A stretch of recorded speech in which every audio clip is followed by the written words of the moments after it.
Tonight, we're going somewhere older than almost anything we remember. A place of divine kings, golden masks, and monumental stone. But beneath the glory of ancient Egypt was a life most of us wouldn't survive. Not for a day, because for every temple carved into the rock, there were thousands of aching backs behind it. For every papyrus scroll, a life burned away under the sun. This wasn't mythology. This was survival. Brutal, sacred, and suffocating. If you enjoy these quiet dives into the past, you're welcome to like and subscribe, but only if it truly speaks to you. I don't chase numbers. I build nights. And tell me, where are you listening from? What time is it for you right now? I love imagining this little constellation of us, scattered across time zones, gently orbiting these forgotten worlds. Now dim the lights, settle in, and let's walk barefoot into the heat, the sand, and the silence of a life you were never meant to survive. Tonight, we're stepping into a civilization draped in gold, carved in stone, and shrouded in myth. A place of gods with falcon heads, queens with eyeliner so sharp it could cut granite, and pyramids that have outlived empires. Ancient Egypt. It's the land of pharaohs, eternal monuments, and rituals that echo across millennia. But beneath the iconic images of papyrus scrolls and lotus blossoms lies something far less inviting. A brutal reality, hidden beneath layers of legend and nostalgia. Because while the world remembers Egypt for its splendor, its grandeur was built on backbreaking labor, unrelenting heat, and an ever-present fear of gods who watched every move and punished without mercy. This is not the Egypt of postcards and documentaries. This is survival, hour by hour, against a landscape and a belief system that didn't just accept suffering, it demanded it. Imagine waking up not to the gentle lull of the Nile or the whisper of desert wind, but to the roar of the sun clawing its way across the sky. There are no alarm clocks here, just a body aching from a straw mat and sweat already clinging to your skin before you've even sat up. There's no glass in the windows, no privacy, no cool breeze. What you have is a mud brick room filled with dust, swarming insects, and the smell of human life baked by the desert. The moment you open your eyes, you're at war. With the heat, with the sand, and with time itself. Because in Egypt, time isn't measured in hours. It's measured in how long you can last without shade, food, or rest. We tend to think of ancient Egypt as a place of enlightenment, stability, and early science. But the truth is far grittier. This was a civilization where your life was dictated by birth and your death predetermined by toil. The sun wasn't just a weather condition, it was a deity, and if it scorched the land and your flesh along with it, that was divine will. Your job wasn't to thrive, it was to endure, and to be grateful while doing it. This wasn't a tourist attraction, it was a test, one that most modern people, softened by filtered water and climate control, wouldn't survive a single day in. And that's the journey we're taking tonight. Not into the myths, but into the marrow of what it meant to live and die in ancient Egypt. To walk barefoot on scorching sand, to labor for gods you would never meet, and to pray that the day ends without divine punishment, or dehydration. Welcome to the Nile Valley. You won't need a tour guide, just a strong stomach, a high pain tolerance, and maybe a farewell note. Before the first sliver of sunlight slices across the horizon, you're already awake.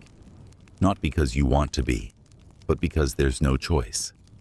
The air, if you can still call it that, is thick with heat. The walls of your home, a low, cracked structure of sun-dried mud bricks, are warm to the touch, as if the sun never really left the day before. The reed roof overhead does little more than hold in yesterday's warmth and let in today's flies. There's no mattress, no pillow, no blanket. You've spent the night on a mat made of straw so dry it scratches your skin, wrapped in a thin linen cloth that clings to your body like a second layer of sweat. Your first breath of morning is more like inhaling the inside of an oven, and your body already aches as if you've been working for hours. But the day hasn't even started. You sit up slowly, careful not to wake whoever is lying near you, because there's no such thing as personal space. Families sleep packed together, side by side, with children curled at your feet and elders wheezing just inches from your face. You're sticky, your hair is damp, and your nose is filled with the smells of the night.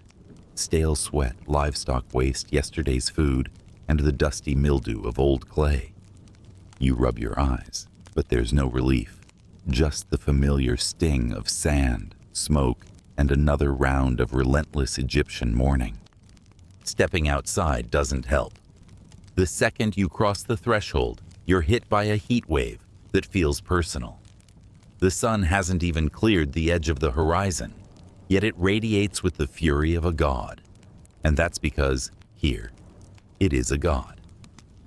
Ra, the sun deity, is already riding his celestial boat across the sky, and you're expected to endure his divine presence without complaint. There's no gentle morning dew, no cool shade, just the first of many hours spent baking in your own body. The dirt-packed ground is warm beneath your bare feet, and the breeze, if it shows up at all, only moves the heat around. There's no relief, only redistribution. And still, you have to move. There's no lounging, no waiting for the air to cool down. That's not how ancient Egypt works. The chores began while you were still dreaming, and by now, the village is stirring, coughing, mumbling, shuffling into the light with the slow, defeated rhythm of people who've done this too many times to count. You splash a handful of lukewarm water on your face, pretending it's cleansing, and reach for the same linen tunic you wore yesterday and the day before. It's stiff with sweat and dust, but it's all you have. As you wrap it around your tired limbs, the message is clear. This world didn't wake up to make you comfortable. You woke up because the heat said so. In ancient Egypt, the sun wasn't just a star. It was a sovereign. It didn't shine. It ruled. And if you felt its heat on your face like a slap, that wasn't the weather acting up. That was Ra, the supreme solar deity, reminding you who ran the sky. Egyptians didn't see the sun as background noise. They worshipped it, feared it, and blamed it for everything from a good harvest to a blistered back. Ra's daily journey across the heavens wasn't some poetic metaphor. It was cosmic order in motion. When he rose, life began. When he set, darkness threatened to reclaim the world, and every hour of sunlight in between wasn't just brightness. It was divine exposure, and your body was the altar. By midday, Ra was at full strength, staring down at the land with what could only be described as searing judgment. If your skin blistered, if your eyes burned, if the air shimmered with suffocating heat, that was praise.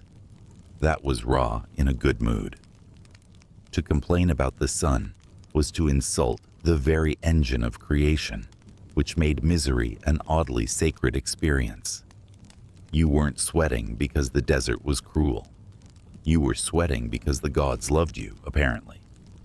And if you collapsed in the fields or passed out on the steps of a temple, that too was interpreted not as suffering, but as spiritual surrender. Shade was not guaranteed. Trees were rare.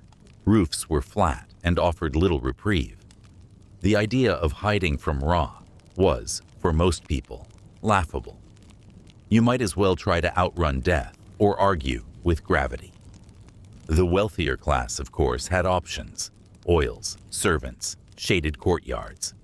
But for the average worker, the only barrier between your skin and the judgment of the heavens was a tissue-thin piece of linen and maybe a smear of protective oil, if you were lucky.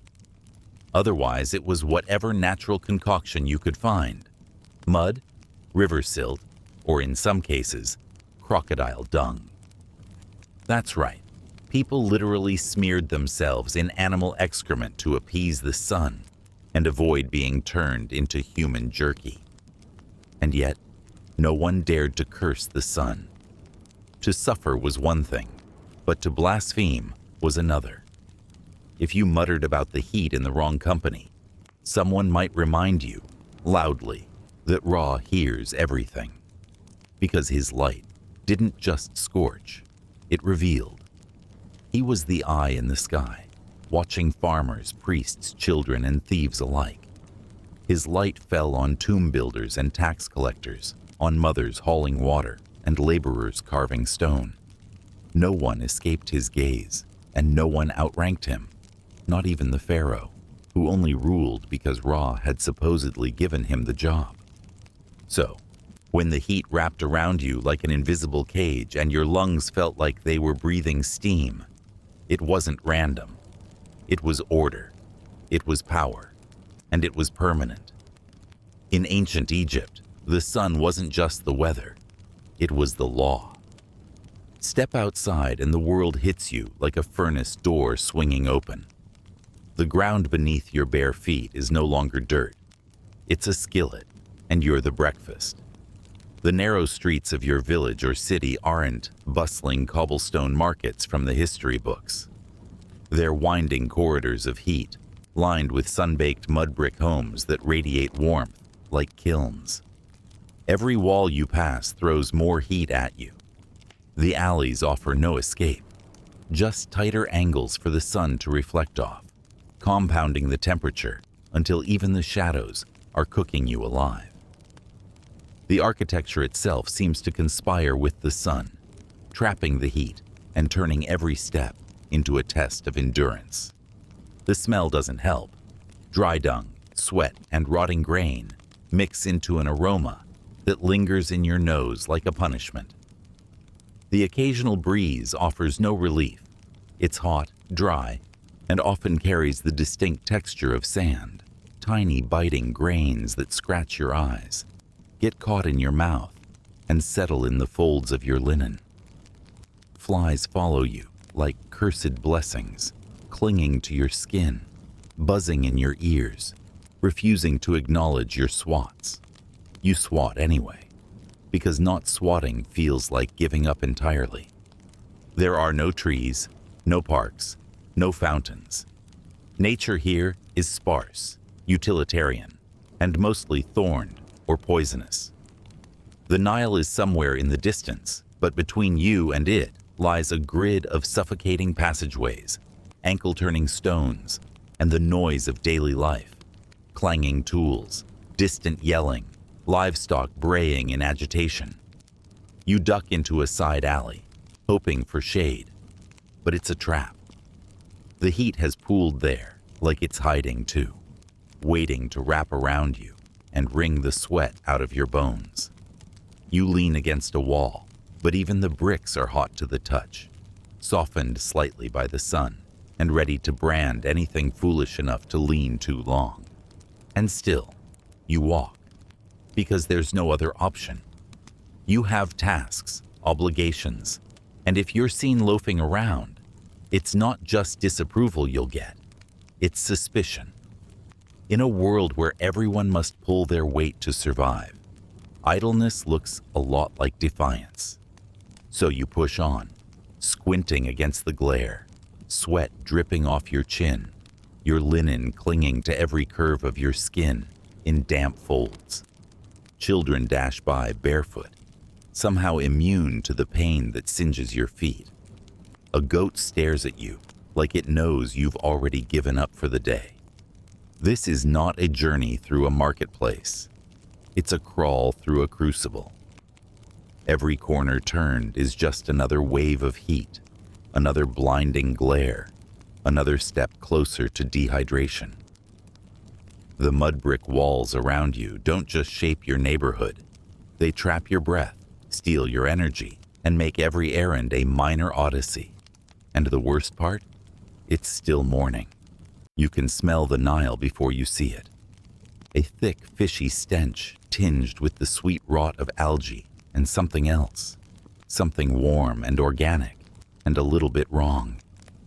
Still, the river calls to you, because in ancient Egypt, the Nile isn't just water. It's everything. It's your bath, your drink, your laundry tub, your sewer. It's sacred, yes, revered as a divine artery flowing from the gods. But let's not pretend it's pristine. The Nile is less a river and more a living organism, teeming, pulsing, always shifting between miracle and biohazard. You step down the muddy banks, careful not to slip. The slope is slick, carved smooth by countless bare feet. Frogs leap at your approach, insects buzz in clouds, and the water ripples in a way that reminds you you're not the only one here. Crocodiles, you know, aren't a myth. Neither are the snakes, and yet you wade in anyway, because you have no choice. The heat demands cleansing. Your skin itches with sweat and sand, your scalp crusted with yesterday's grime. So you enter the sacred sewer step by step until the warm, murky current reaches your waist and your body cools just enough to remember what relief feels like. But this is no spa. This is ritual survival. There's no soap, at least not for the likes of you. What you have is sand, the eternal exfoliant.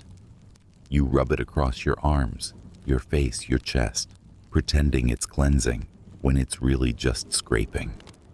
The water turns cloudy around you, your own dirt now drifting downstream towards someone else's mouth. Because remember, everyone uses this river. People upstream are rinsing clothes, dunking livestock, maybe even sending off the dead. Funeral barges are not uncommon, and funerals don't always wait until a body's properly wrapped. You try not to think about what's just floated past your leg. Around you, the riverbank buzzes with activity. Women squat to wash clothes on flat stones, beating fabric into submission with wet fists. Children splash and scream, their laughter almost drowning out the swarming flies. A man near you spits into the water, wipes his nose on his arm, and dives under. You look away. Somewhere nearby, a priest is pouring wine into the current as an offering to Hapi, the god of the Nile. You wonder if the gods notice or care, how their sacred vessel smells like dead fish and livestock droppings. And yet, you give thanks. Because in this land, where rain is a stranger and shade a luxury, the Nile is still your lifeline. It quenches, cools, and cleanses, just enough to get you through another day. You rise from the water, dripping with sacred filth, skin still tingling from the silt, and know that tomorrow you'll be back. Because as disgusting as it is, the Nile is all you have. A divine river, yes, but also a rotting, bloated artery of survival. Welcome to the bath. The Nile might be the heart of Egypt, but if you get too close, it might just stop yours. It's the great giver of life, but also the collector of everything life leaves behind. Every village leans on it, leans heavily. And so what you have is a river that's sacred and necessary, and frankly, repulsive. People bathe in it, people drink from it, people dump their waste into it. Not just household refuse, but human waste, animal waste, the blood from butchered livestock, the rinse water from dye pits and tanneries. If something needs to be washed away, the Nile accepts it, without question, without end. The gods may live in the temples, but they bathe in this. Your village, like countless others strung along the river's edge, has no sewage system. Waste buckets are carried out each morning and dumped into the reeds if people are feeling courteous. Otherwise, it goes straight into the current. Chickens are slaughtered nearby, their innards thrown in with little fanfare. Babies have their nappies rinsed in the same spot where someone else is drawing water for dinner. Laundry day? It's every day.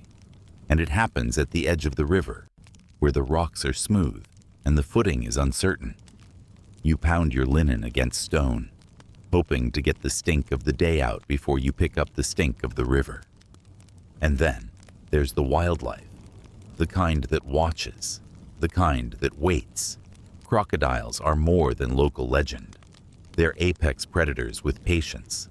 You won't always see them, but the moment your legs dip past a certain depth, you start to wonder, was that driftwood or something with teeth? Children are warned constantly, but kids are kids, and crocodiles don't care about warnings. Every few weeks, someone goes missing, a splash, a scream, and then nothing. No funeral, just whispers. He shouldn't have gone in so far. They say it was the big one again. You try to forget, but you don't, because that water is your bath, and your drinking source, and your enemy. Then there are the smaller nightmares. Leeches, parasites, worms, things that cling to your skin or slip into your body without you knowing until it's far too late. You might feel a small tickle on your ankle in the night and find a bloated leech latched there come morning. Some say they draw out bad blood. Others just scream and yank them off. And let's not forget the infections, the fevers, the strange swellings that start around the feet and travel inward. You don't go to the Nile for health. You go because you must. You pray before you enter and again after you leave, not for purity but for survival. The Nile does not discriminate. It accepts your filth, your prayers, your dead goats, and your desperate hands. It will feed your crops and swallow your cousin. It is not a friend. It is a necessity with teeth. And every time you kneel beside it, you're offering more than just your dirty laundry. You're offering trust. And in Egypt, that's always a risk. Cleanliness in ancient Egypt wasn't about comfort. It was about strategy. You weren't pampering yourself. You were waging war against the grime of survival. Every day, your skin collected layers of sweat, dust, smoke, and whatever the Nile decided to gift you that morning. There was no soap, at least not for the average villager. Soap was a luxury, a temple commodity, a priest's privilege. For you, clean was a relative term, and personal hygiene was mostly an illusion, kept up through sheer persistence and abrasives. Real abrasives. Start with sand, not fancy, fine beach sand. No, this is coarse Nile sediment scraped from the banks, mixed with bits of dry silt and whatever organic particles the wind decided to toss in that day. To cleanse your body, you rub it in circles, arms, chest, face. It's not soothing. It's not gentle. It's like scrubbing yourself down with a gritty stone sponge and hoping your skin holds together long enough to appreciate the effort. This was the original exfoliation. And sure, it removed the top layer of sweat and maybe some lingering parasites, but it also left you raw, itchy, and constantly on the verge of being one more abrasion away from infection. Next, you smear yourself with mud. This was the closest thing you had to a beauty mask or body lotion. Mud cooled the skin temporarily, blocked some of the sun's wrath, and made you feel less like a walking dust pile. If you were lucky, you could mix in some herbs, maybe crushed mint or dried myrrh, though most of the time it was just clumpy brown sludge. Apply generously, rinse with Nile water, repeat tomorrow. Did it work? Debatable. But it was better than nothing, which was the usual standard. For those living in more populated areas, communal basins sometimes offered a semblance of shared hygiene. These were stone or ceramic cisterns filled with collected water, usually tepid, sometimes slightly green. You'd dip your hands, maybe rinse your feet, maybe even your armpits if no one was watching. But don't expect solitude. These were public, noisy, and filled with flies and the occasional curious beetle. Children splashed, goats hovered, someone always spit in it. And yet, it was prized, because it didn't come from a crocodile-infested river, and it didn't smell like death on a hot stone. The smell of people was a constant. You got used to it. Sweat wasn't just normal, it was expected. Perfumed oils helped if you could afford a drop, which most couldn't. So you relied on the rituals. Dent, rinse, mud, scrape, over and over, until your skin gleamed. Not from health, but from sheer friction. Your nails were stained, your scalp always slightly itchy, and your feet looked like they belonged to a statue, worn flat by sand and stone. Still, people took pride in appearing clean, even if it was a performance. In a world where gods judged everything, including your scent, showing effort mattered. Cleanliness wasn't about feeling good. It was about staying presentable in a world where disease, decay, and death were just one skipped scrub away. There's nothing leisurely about breakfast in ancient Egypt. No gentle sunrise over coffee, no slow bites of anything soft, sweet, or indulgent. The first meal of your day is less a comfort and more a tactical maneuver. Fuel to push your body through heat, labor, and survival. If you're expecting something resembling a feast, forget it. This isn't a spread. It's a chew-off with ancient grain, baked rock hard and served with a side of dirt. The centerpiece, as always, is bread. Not fluffy, warm, terrible bread, the kind that makes you sigh and reach for olive oil. No. This is dense, dry, brutally chewy bread made from emmer wheat or barley. It's packed with fiber, but it's also packed with sand, not as an added ingredient, but as an occupational hazard. Grinding the grain between two stones, by hand, means tiny shards of grit inevitably end up in the flour. So, every bite scrapes your gums, wears down your molars, and reminds you that even nutrition comes with a price. Dental remains from this era show worn-down teeth, exposed roots, and jaws aged decades too soon. Breakfast wasn't nourishment, it was erosion. Beside your bread is a cup of beer, but not the golden, foamy kind that signals the weekend. This is beer in name only. Thick, cloudy, lukewarm. It pours like a slurry and tastes like fermented porridge left in the sun. There's no carbonation, no chill, and definitely no pint glass. It's grain beer, brewed in massive ceramic vats, strained with reeds, and drunk from earthen cups. It's high in calories and low in pleasure. Kids drink it, elders drink it. Not for taste, but because it's safer than the Nile, which still swirls with every illness and parasite under Ra's bright, unflinching gaze. At least this stuff boils the worms out. If you're lucky, and that means something went surprisingly well yesterday, you might have an onion to slice or gnaw on, its sharpness cutting through the heaviness of the meal like a tiny edible miracle. Maybe a dried fig, maybe a date shriveled and sticky, maybe nothing. Protein? A dream. If someone caught a fish, it's already gone. If they didn't, you're not eating one.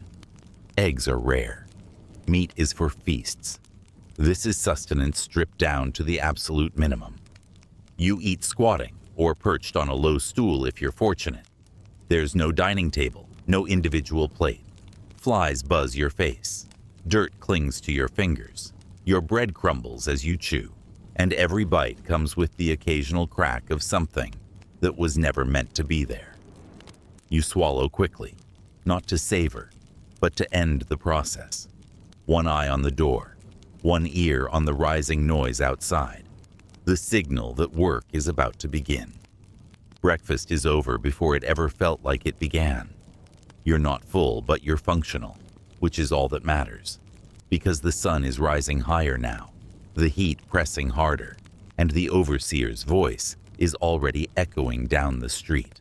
You rise, wiping crumbs and sweat with the same hand. Welcome to the day. The bread may be gone, but the grit stays with you. Call it beer, but don't expect a cold one. In ancient Egypt, what passed for beer was more like something scooped rather than poured. It was thick, room temperature, and filled with floating chunks of half-fermented grain and yeast. No fizz, no hops, no satisfying crack of a bottle cap. Instead, this daily drink, if we can generously call it that, was closer to liquid bread than any modern brew. But make no mistake, for the average Egyptian, this wasn't just a beverage, it was a lifeline. The Nile, despite its sacred status, wasn't safe to drink from directly. Between the sewage, the crocodiles, and the upstream remains of someone else's bad day, the river was more biohazard than refreshment, which is why beer existed in the first place. It was boiled, fermented, and therefore less likely to kill you than whatever was sloshing past your home at dawn. Brewing it meant survival. It was how you hydrated, how you took in calories, and how you avoided the many lovely side effects of dysentery. It started with bread, loaves baked specifically to be broken down again. These weren't for eating.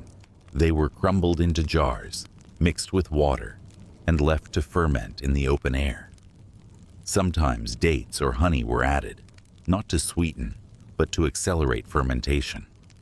The result was a heavy, cloudy slurry, so dense you could sometimes chew it.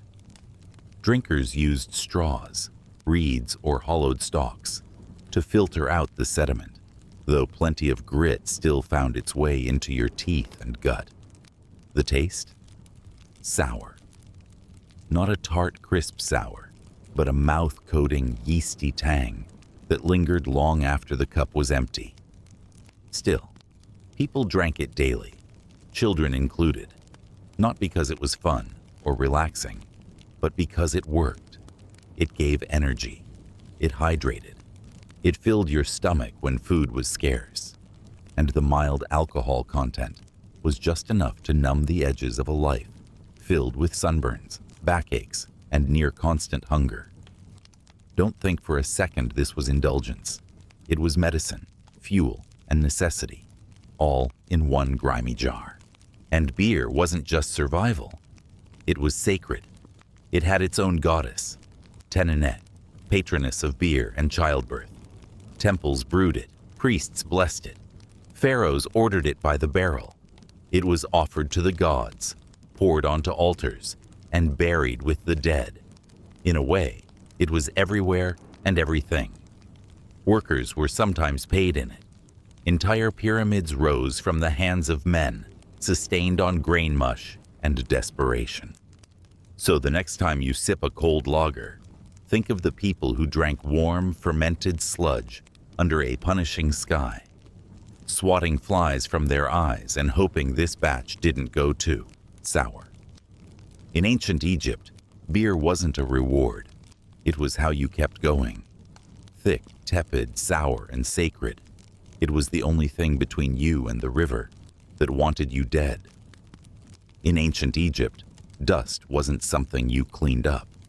It was something you lived in.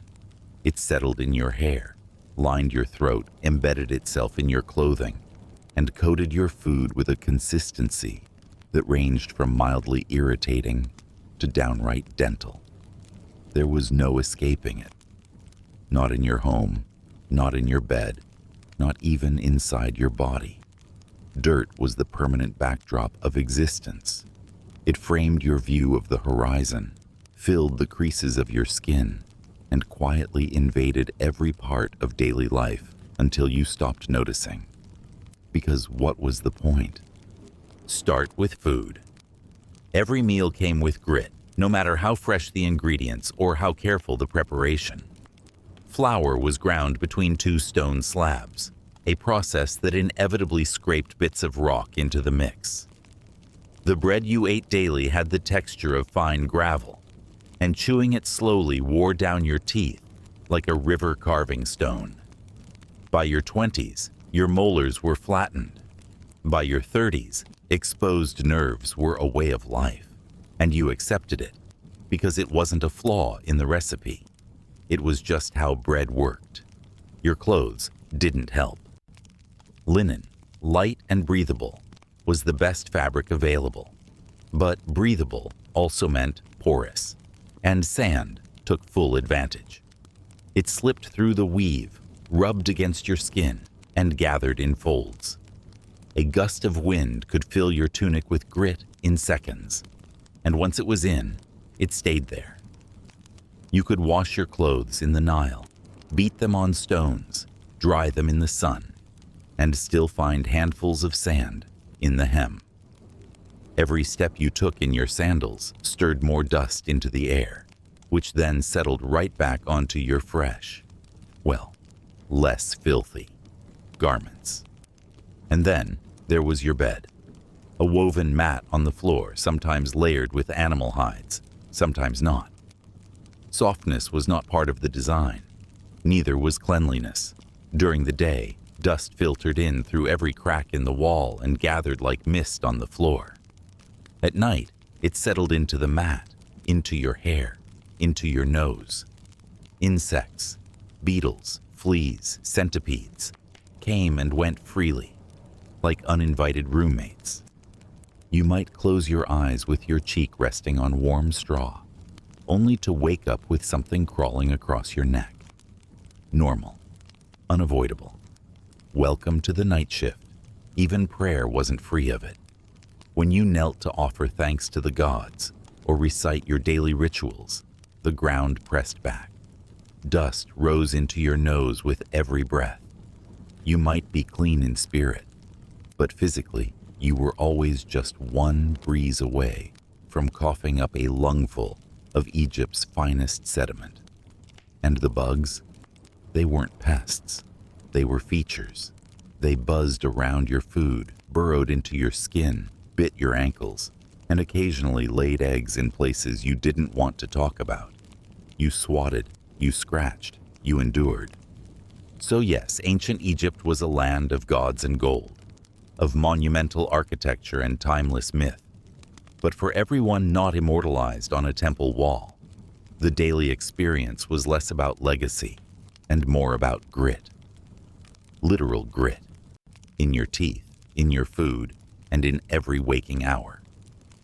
The day doesn't begin. It attacks. After your sandpaper breakfast and a brief attempt at rinsing your skin in the murk of the Nile, it's time to work, and not in the way modern minds understand it. There's no schedule, no lunch break, no clock to punch. In ancient Egypt, if you're not rich, you work until your body threatens to collapse, then keep going. Labor isn't something you do. It's what you are. A moving piece in a much larger, indifferent machine powered by sweat and pain. If you're a farmer, your day starts before the light even catches the edge of the river.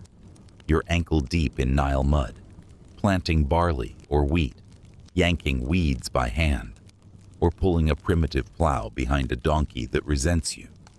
Your overseer, a man with a stick and a voice sharpened by years of yelling, paces nearby, ensuring that your pace never slows. The soil is both gift and curse. It's fertile, yes, but heavy, sticky, and alive with biting insects. Mosquitoes hum in your ears. Your feet suck into the muck with each step, and every motion is a tug of war against gravity and heat. If you're not in the fields, maybe you're hauling limestone blocks across the desert. Yes, those temples and tombs that still stand today, they were built by human backs, yours included. You and your crew drag multi-ton stones along wooden sledges over ramps made of sand and prayer. There's no harness, no safety protocol, just ropes, shouted orders, and a thin hope that the block doesn't shift and crush your foot, or worse. And if you trip, you better pray someone drags you out of the way before you become part of the construction site in a very permanent way. Irrigation work offers no mercy either. The canals have to be dug, dredged, repaired constantly. You climb down into sun-scorched trenches, pass buckets of mud hand over hand, and try not to think about the leeches swimming just beneath the surface.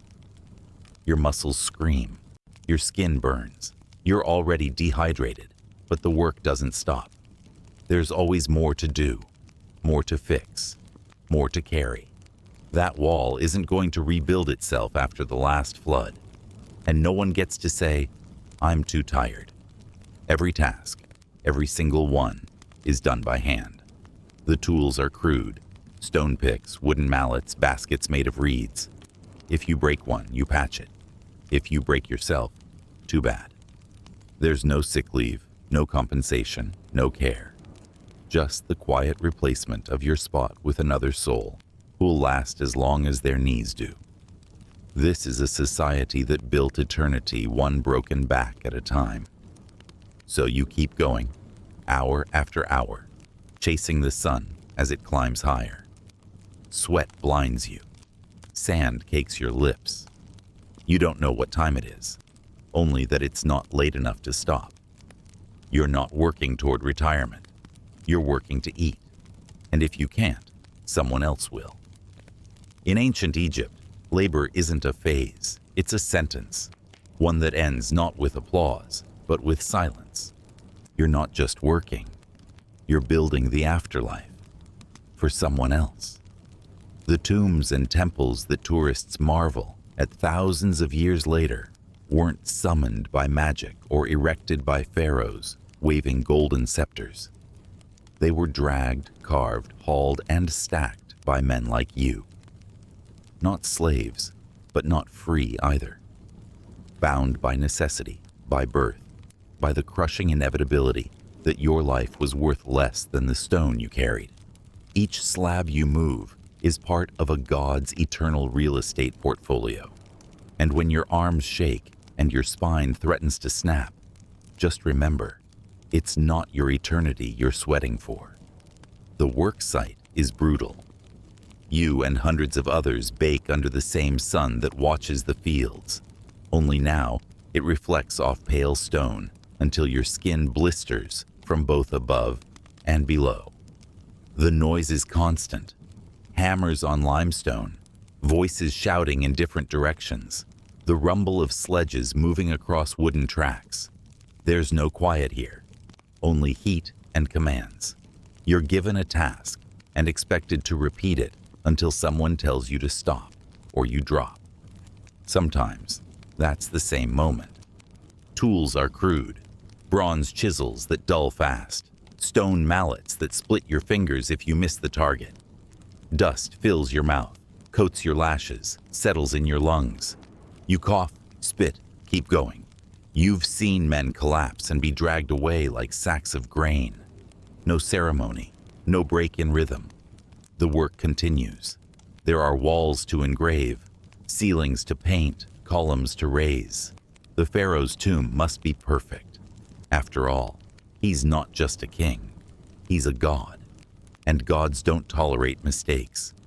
Every carving you etch into the stone is for someone else's peace. Rows of hieroglyphs detailing their triumphs, their divine right, their passage into the field of reeds. You might carve scenes of a journey through the underworld, or gods bestowing blessings, but you know those blessings aren't for you. You'll never be wrapped in fine linen, or buried with jars of perfume and gold. You'll be lucky to get a pit in the sand and a whisper of your name, but you still carve, you still build, because even if the stone isn't for you, the work is. There's pressure here, not just physical, but spiritual. This isn't just labor, it's sacred duty. If you chip the wrong symbol, paint the wrong god, or place a block an inch off alignment, you don't just anger the foreman. You risk cursing the tomb, and a cursed tomb is bad for everyone. Word spreads fast. Workers vanish. Supervisors blame demons or your careless hands. You don't want that kind of attention. So you do your best, with tired eyes and aching arms, chipping immortality into stone while your own future shrinks with every stroke. And the irony? The pharaoh you're building for will rest in cool, painted silence, sealed with treasure and spells. You'll rest wherever your body falls, wrapped in sweat-stained cloth, forgotten. He gets eternity. You get exhaustion. And yet you keep going, stone after stone, shaping death into something beautiful for someone else. There's always a man with a stick. He doesn't haul stone. He doesn't swing a chisel or drag a sledge. His job is simpler, colder, and more effective. He makes sure you never stop. The overseer. Dressed a little better than you, standing a little cleaner, with a voice sharpened from years of shouting across quarry pits and sun-baked construction sites. He watches with eyes that seem immune to glare, immune to pity. And in his hand is the constant reminder. A staff, a rod, a whip. Call it what you like, but it speaks the language of bruises. His presence is the heartbeat of your workday. You feel it before you see him. That sudden quiet tension, that tightening of muscles and straightening of backs. He appears without warning, moving between workers like a hawk circling low. He checks your pace, your posture, the load you're carrying. If he doesn't like what he sees, he tells you, loudly. If you're lucky, it's just words, sharp, humiliating, designed to strip you of whatever pride you thought you had left.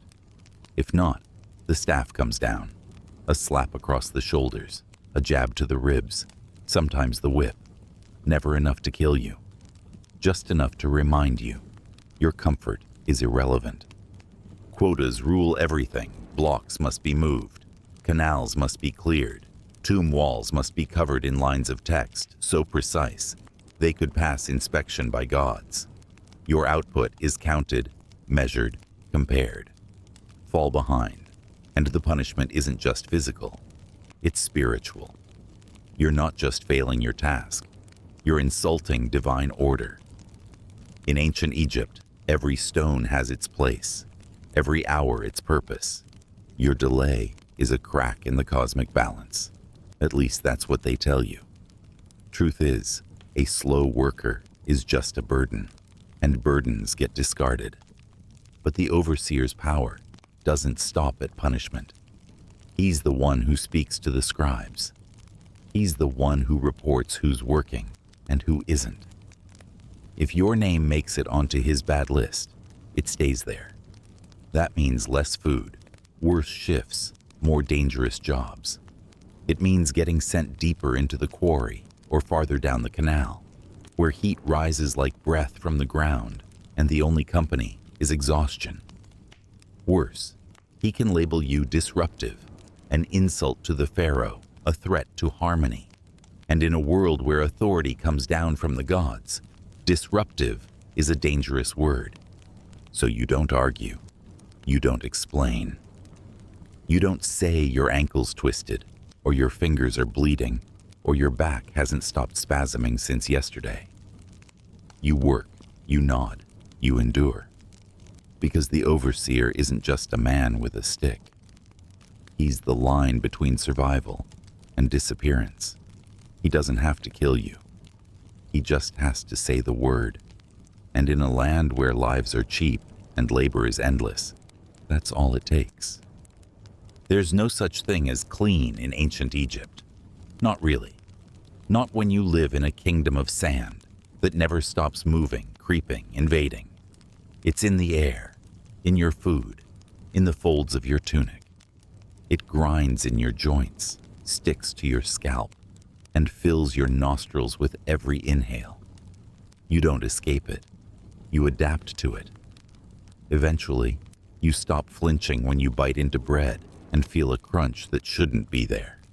You stop gagging when your spit comes out muddy. The sand is part of you now. You live in it, and it lives in you. It rides the wind with confidence, slipping through the cracks in your home, cracks you can't seal because they're part of the mud brick construction. During the day, the wind kicks it up in swirls, tiny daggers stinging your skin as you squint against the glare. At night, it settles like a blanket across every surface. Your mat, your bowl, your face. You wipe it off before you lie down, but it comes back. Always. You close your eyes and feel the gritty sting against your lids. You wake up coughing, your mouth dry and dusty, your teeth already wearing down from a lifetime of chewing more earth than grain. Every meal is a negotiation with texture. You've accepted that your bread will feel like a grindstone. Your beer will have sediment. Your onions might come with a bit of dust seasoning. Grinding grain between stone slabs means grit ends up in the flour. It's unavoidable. The sand, at this point, might be the most consistent ingredient in your diet. Your jaw aches from years of friction. Your gums are inflamed. You spit blood sometimes and no one's surprised. It's normal. Everyone does. Your skin doesn't get a break either. Sand gathers in the creases of your neck, under your arms, between your toes. Even after you scrub yourself raw with river water and coarse cloth, it finds its way back. A gust of wind, a long walk, a shift of your tunic, and the scratching begins again. You can't win. All you can do is live through it. People have given up trying to remove it entirely. Now, they just try to keep the worst of it at bay. And then, there's the breathing. No matter how you wrap your head, no matter how much you try to shield your face, you still breathe it in. Fine particles that cling to your lungs and line your throat. You cough often, sometimes violently, and over time, it becomes part of your voice. Gravelly, dry, fatigued. The elderly wheeze like old bellows. Children grow up learning to spit with accuracy. The sand never sleeps. It has no schedule, no loyalty. It finds its way into holy places, sickbeds, food jars, prayer offerings. It is the quiet tyrant of daily life. Never striking, never stopping. You don't fight it. You live around it. Because in Egypt, the gods rule the heavens, but on the ground, the sand is king. If you're picturing flowing white robes and gold-trimmed elegance, you've confused daily survival with royal portraiture. For most people in ancient Egypt, fashion isn't about beauty. It's about not dying of heat stroke. Your wardrobe consists of one thing: linen. Thin, light, and breathable, yes, but also transparent, fragile, and absolutely useless against the sun, the sand, and the swarm of bugs that mistake your skin for a free buffet. Your tunic doesn't protect you. It barely qualifies as coverage. And after the first hour of sweat and dust, it clings to your body like a damp rag that refuses to let go. Men wear kilts, short, white, basic. Women wear straight-cut dresses held up by thin straps, if any. There are no undergarments, nothing beneath the linen, but you and whatever grit the desert has chosen to donate that day. The fabric, often reused and rarely washed properly, stiffens with sweat and crusts with dirt. You hang it out to dry in the sun, but it never really feels clean again. Over time, it becomes a second skin, thin, unreliable, and always at war with the elements. If you own more than one outfit, you're lucky. If you own more than two, you're suspicious. Then come the sandals, and calling them footwear is generous. Made from woven reeds or thin leather, they're more symbolic than functional. A barrier between your soul and the ground in theory only. Step on a hot stone, a thorn, or a discarded fishbone, and you'll feel every centimeter of it. Most people go barefoot anyway, not because they want to, but because their sandals wore out long ago, and no one's handing out replacements. Your feet become calloused, cracked, thick-skinned in every way possible except immune to pain. The earth in Egypt isn't soft, It's jagged, sun-scorched, and patient. It waits for missteps. And then there's the makeup. Yes, makeup. But don't let the images of graceful queens and painted gods fool you. The green and black pigments applied to eyes weren't for glamour. They were defense. Kohl and malachite pastes helped reduce glare and supposedly protected against eye infections. But many of these cosmetics were lead-based, and while they may have shielded you from some sun, they also introduced heavy metals into your system, one smear at a time. You didn't wear it to look good. You wore it because superstition said it might help keep disease and evil spirits away. And because even dirt-poor, sunburned villagers understood, appearance matters when the gods are watching. Accessories? Maybe a necklace made of beads if you've been lucky at the market. Maybe an amulet shaped like an eye or a scarab, tied with string and worn until it breaks or disappears into the Nile during a hasty bath. Status was always visible, even in rags. The wealthy wore pleated linen, dyed sashes, gold trinkets. You wore what you could afford, threadbare practicality. In short, your clothing doesn't serve you. It just helps you look presentable while being slowly cooked, scratched, bitten, and baked alive. Fashion here isn't failure because it lacks beauty. It's failure because it offers no protection. You dress every day not for style, not even for dignity, but because going completely naked would only make things worse. Slightly. You're not alone in ancient Egypt. Not ever. Not when you eat, not when you sleep, not even when you pray. There's always something buzzing, biting, or crawling, just out of sight. Or worse, right on your skin. Insects aren't just an inconvenience here. They are a plague with wings, legs, and an unrelenting appetite for anything warm-blooded and sweaty. You are not a person to them. Your breakfast, lunch, dinner, and a moving campsite rolled into one. The moment you step outside, or even stir in your straw mat, you're swarmed. Gnats cloud your vision, tiny specks that crawl into your eyes, up your nose, into your mouth. You don't breathe deep unless you want to choke on wings. Flies coat everything. Your food, your face, the rim of your drinking cup. You swat constantly, instinctively, with the resigned energy of someone who knows they'll never win. Your hands are always in motion, brushing. Your arms, your neck, your legs. It's not a matter of if you're bitten. It's how many times and where. Then come the mosquitoes, humming in low circles around your ears, landing silently, feeding quietly. You don't feel them at first, just the itch afterward, rising in furious welts that swell and pulse in the heat. If you scratch, they break open and bleed. If you don't, they fester, and with every bite comes the risk of infection, or worse, fever, parasites, mystery illnesses that start with a headache and end with a priest whispering over your body. You try to fight back. Everyone does.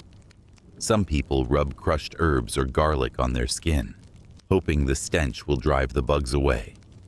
Others smear themselves in oils, expensive, precious oils, meant to mask the scent of sweat and repel the swarm. But the bugs don't care. The gnats crawl right through the oil film. The flies land anyway. The mosquitoes always find a patch of skin the oil missed. You light incense in your home, burn dried plants, pray to deities of health and protection. It's all theater. The bugs still come. The gods, apparently, have other priorities. At night, things don't improve. If anything, they get worse. The cooler air draws out a different army, creeping, skittering things with too many legs and no interest in sleep. You lie awake on your mat, half covered in a linen cloth, and feel the delicate pressure of insect feet marching up your calf. Maybe it's an ant.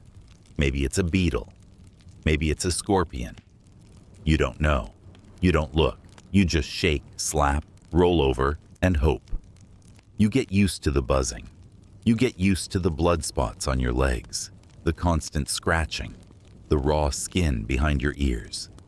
It's not unusual to see someone casually pluck a bug from their hair or flick one off their lip mid-conversation. There's no shame in it. Just the shared misery of a population living inside one big winged buffet. And the main course every day is you. In ancient Egypt, nothing happened without divine permission, or at least divine observation.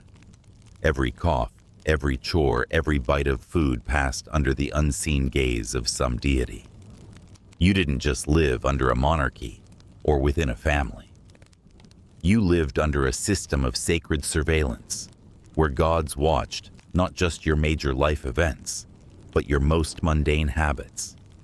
And if you forgot to thank the right one before brushing your teeth, assuming you even had a tooth left to brush, you were risking more than bad breath. You were risking a cosmic backlash. There was a god for every facet of life, not just the big ones like Ra, Osiris, or Isis. There were gods for childbirth, gods for digestion, gods for your fingernails, probably gods for your armpits. Each action you took, lighting a fire, trimming your hair, feeding a cat, had a corresponding divine overseer, which meant every misstep wasn't just clumsiness. It was spiritual negligence. Forget to mutter the right words before a meal. That could offend Renenutet, goddess of harvests. Neglect to sweep your threshold at the correct time. Maybe that insults bees, the house protector. And if you broke a household item or spilled water without an apology, well, some god somewhere noticed, and they might remember. Washing yourself in the Nile wasn't just hygiene. It was communion with the sacred. Eating bread was a ritual act, since grain was considered a gift from the gods. Even applying makeup had spiritual weight. The black coal you smeared under your eyes wasn't just to reduce sun glare. It was to ward off the evil eye. And if you skipped it, you weren't just risking a sunburn. You were inviting misfortune. Every layer of daily life was coded in theology. Every mistake a possible curse. There was no such thing as just forgot. Children were taught early which prayers to whisper at sunrise, which charms to hang above the door, and which days certain gods preferred not to be disturbed. There were lucky colors, unlucky days, forbidden foods. The lines between routine and ritual blurred until they became one and the same. And even if you followed every tradition, every chant, every offering, you still feared. Because the gods were powerful, yes, but also moody. They could bless you one day and strike you down the next, no explanation required. You didn't just worship them. You managed them, constantly, anxiously, like a divine HR department with too many bosses and no clear rules. And so, you lived your life in a tightrope balance between duty and dread.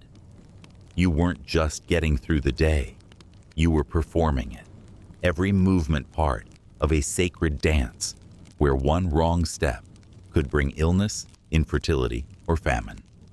Forget to leave water at a household shrine. Someone might die. Drop a jar and fail to apologize to the spirit inside it. That's an omen. You weren't just a worker, a parent, or a farmer. You were a full-time appeaser of unseen forces. In modern terms, it's like having an invisible boss for every single task, except instead of emails and meetings, they smite you with scorpions and digestive curses. Divine micromanagement at its finest. In ancient Egypt, if something moved, broke, hurt, smelled, dripped, wiggled, or made a sound, it probably had a god. And if it didn't, someone was already in the process of inventing one. You might think having one all-seeing creator would simplify things. But the Egyptian pantheon was less a divine council and more a chaotic marketplace of hyper-specific celestial middle managers. There was no such thing as an insignificant moment. Every sneeze, scratch, hiccup, or fart came under some god's jurisdiction. The universe didn't just function. It delegated. Say you sneeze. Not just a polite, quiet sneeze. A big, wet, sunlit sneeze while carrying a basket of onions. That's not just a biological response to dust and despair. That's a cosmic event. Some Egyptians believed sneezing could release evil spirits or signal divine communication. So, what do? You bless yourself, or you hope someone nearby does. Ignoring it? Spiritually reckless. You might offend a household deity, and once you're cursed, good luck getting rid of it. Most deities weren't known for their forgiveness. Itch behind your ear? Maybe it's just a mosquito bite. Maybe it's Bees, the dwarf god of protection, giving you a spiritual nudge, or worse, warning you that something's about to crawl inside your ear. Toothache? That could be the goddess Serket reminding you to honor her. Tripped over a chicken? It might mean you stepped over a sacred boundary without offering thanks to the minor god of poultry. You laugh, but people made amulets for less. Even your bodily functions were sacred, or at least supervised. The goddess Renenutet watched over nourishment, so every bite you took had a divine signature. Taweret, the hippo-headed fertility goddess, guarded pregnant women and bathrooms alike. You couldn't relieve yourself without technically doing it under her watchful snout. There were protective spells for urination. There were invocations for defecation. Want to pass gas in peace? Too bad. The gods were always listening. The pantheon wasn't small. There were over 2,000 named gods, and that's just the ones archaeologists have found. Many of them overlapped in duties or were regional variants of each other. A sun god here, a slightly different sun god 50 miles downriver. Some gods transformed over time, merged, split, evolved. The same deity might start as a protective household guardian and end up a major force of cosmic judgment. You couldn't keep track of them all, but that didn't mean you were exempt. Ignorance wasn't protection. It was negligence. So you covered your bases. Charms, prayers, rituals. You whispered thanks before drinking water. You placed tokens near doorways, tied little knots of reed into amulets, and drew protective eyes on household tools. If something went wrong, a failed crop, a sick goat, a stubbed toe, you didn't ask what happened. You asked who you'd forgotten. Which god didn't get their daily acknowledgement. Life was exhausting enough under the sun and among the sand. But in Egypt, you also had to worry that your hiccup insulted a snake-headed fertility deity who'd now make your crops wilt. In this land, every itch had a watcher. Every cough had a witness. Welcome to spiritual micromanagement with a staff of thousands. In ancient Egypt, the pharaoh wasn't just a ruler. He was the walking, breathing, flesh and blood embodiment of divine will. You didn't just obey him because he held the throne. You obeyed him because the gods said he was one. To question the pharaoh wasn't just treason, it was heresy. It wasn't just foolish, it was suicidal. His word didn't carry the weight of the law. It was the law, carved into stone, painted on temple walls, whispered in prayers. He wasn't a politician. He was a deity in sandals. From the day he ascended, the pharaoh became the living Horus, the falcon-headed god of kingship and sky. When he died, he didn't just enter the grave.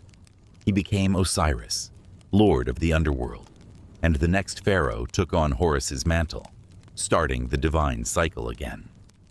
To the people, this wasn't metaphor. This was fact. It was the way the universe worked.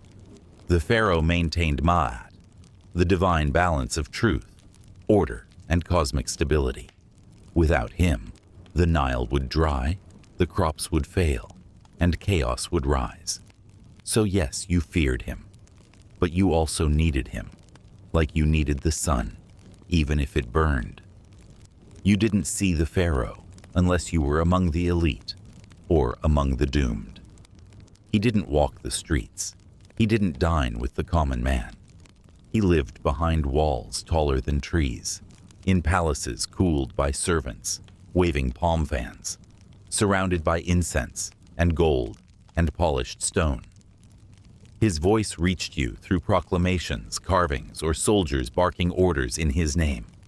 He was distant by design. Accessibility would have ruined the illusion. Gods don't mingle. And yet, he was everywhere. His image towered above you in statues taller than houses. His name was etched into temples and tombs, repeated in rituals, chanted in ceremonies. He looked down at you from painted walls, with eyes that never blinked. You bowed when his name was spoken. You lowered your gaze if a soldier mentioned his will. Even your prayers sometimes began with his titles, acknowledging his divine role before addressing the actual gods. The hierarchy was clear. Gods at the top, Pharaoh just beneath, close enough to touch the heavens, far enough to ignore your suffering. He controlled the land, the food, the water. All property belonged to him. You didn't own your hut. You borrowed it by his mercy. The taxes you paid weren't just economic. They were acts of worship. You offered your labor to his monuments as tribute to the gods. Refusing to work on his temple or tomb wasn't laziness. It was blasphemy. Your hands moved because his voice echoed across the land. And if you spoke against him, if you so much as hinted that he was less than divine, your punishment wouldn't stop at death. You risked being unburied, unnamed, wiped from memory. In Egypt, that meant eternal annihilation. No afterlife, no field of reeds, just darkness and silence. So you didn't complain. You didn't question. You praised. You obeyed. Because in this world, there was Ra in the sky, Osiris in the underworld, and Pharaoh on earth. And the only thing more terrifying than his power was his absence. Everywhere you turned in ancient Egypt, you were being reminded relentlessly that the pharaoh wasn't just in charge. He was inevitable. His face stared down at you from walls and obelisks. His name was etched into every temple, every tomb, every grain storage seal. His titles were recited in prayers, sung in songs, and yelled from the mouths of officials, ensuring you knew exactly who allowed the Nile to flood and the sun to rise. The pharaoh wasn't simply a man. He was the central pillar holding up the entire cosmic order. And if you doubted that for even a second, Egypt had 1,000 ways to correct your thinking. Walk through any village, any market, and the symbols were there. Hawks representing Horus, the Ankh of life clutched in stone fists, royal cartouches carved into everything from temple lintels to farming tools. Not as decoration, as declaration. This land is his. This grain is his. You are his. The architecture itself was propaganda. Stone built to last forever, to echo into eternity the message that the pharaoh was divine, chosen, and not to be questioned. The monuments weren't just built to honor the gods. They were built to reflect their approval of the man on the throne. Temples with ceilings so high they seemed unreachable weren't designed to bring you closer to the heavens. They were built to make you feel small. Murals and reliefs painted the story over and over again. The pharaoh slaying enemies with one hand, receiving blessings from gods with the other. Crops bursting from the ground at his feet. Rivers flowing where he stepped. Not because it was true, but because repetition was power. If you see a man feeding the world in every image, eventually you believe he does. even when your stomach is empty. Festivals cemented the illusion. Elaborate parades where priests carried sacred statues on golden barges, where crowds chanted the pharaoh's name, where sacrifices were made to ensure his health and Egypt's survival. You didn't attend a celebration. You participated in a living myth. Each ritual was a theatrical performance reaffirming the pharaoh's role as divine caretaker, cosmic intermediary, and eternal ruler. Miss one, and you risked being seen as disloyal, or worse, ungrateful. Even the way history was recorded served the throne. Scribes who were literate and trained to craft official narratives didn't just write down events, they shaped them. Losses became strategic retreats. Droughts were tests from the gods. A bad harvest, a reminder that the people must pray harder for their king. Time itself bent around the pharaoh's image. The calendar reset with each new reign. Years weren't just years. They were year 2 of the reign of the living Horus. Your life didn't happen on your own timeline. It unfolded on his. This was no accident. It was a system. A deliberate, multi-layered pyramid of power, with the pharaoh seated alone at the top, and everyone else crushed beneath the weight of divine authority. And the genius of it? Most people didn't feel crushed. They felt chosen, conditioned to believe that their suffering had a purpose, that their labor had divine meaning, that their obedience kept the universe from unraveling. So, when you bowed your head beneath a mural, or whispered a prayer during a festival, or gave your last jar of grain to the temple, you weren't just surviving. You were upholding the entire sacred order. Because in Egypt, loyalty to the pharaoh wasn't just politics, it was salvation. In ancient Egypt, suffering was not just expected, it was institutionalized. You were born into a hard life, molded by heat, hunger, and obedience. And from the moment you could speak, you were taught that silence was not only wise, it was necessary. Complaining wasn't a harmless outlet. It was dangerous. It meant stepping out of your place in the divine hierarchy. It meant questioning, not just authority, but the will of the gods themselves. And in a society where even your breath was monitored by spirits and scribes, voicing dissatisfaction was as good as carving your own tomb inscription, just without the luxury of a tomb. You could think the work was too much. You could think the bread was stale, the overseer cruel, the sun too close, but you could not say it. Not loudly, not openly. Whispering about your misery could earn you more than a beating. It could get you labeled as disruptive to Ma'at, the sacred cosmic order that kept the world running. That label didn't just stick, it followed you. If you were lucky, it meant fewer rations, worse shifts, and isolation. If you were unlucky, it meant a public beating, imprisonment, or being sent to labor camps so harsh they made regular village life look like paradise. Complaints weren't just frowned upon, they were recorded. Scribes and foremen kept lists, tallies, notes. If you muttered the wrong thing within earshot of the wrong person, your name would appear in ink, marked for future retribution. You might never know when it would come. Maybe the next job assignment would be twice as hard. Maybe your family's grain allotment would be accidentally reduced.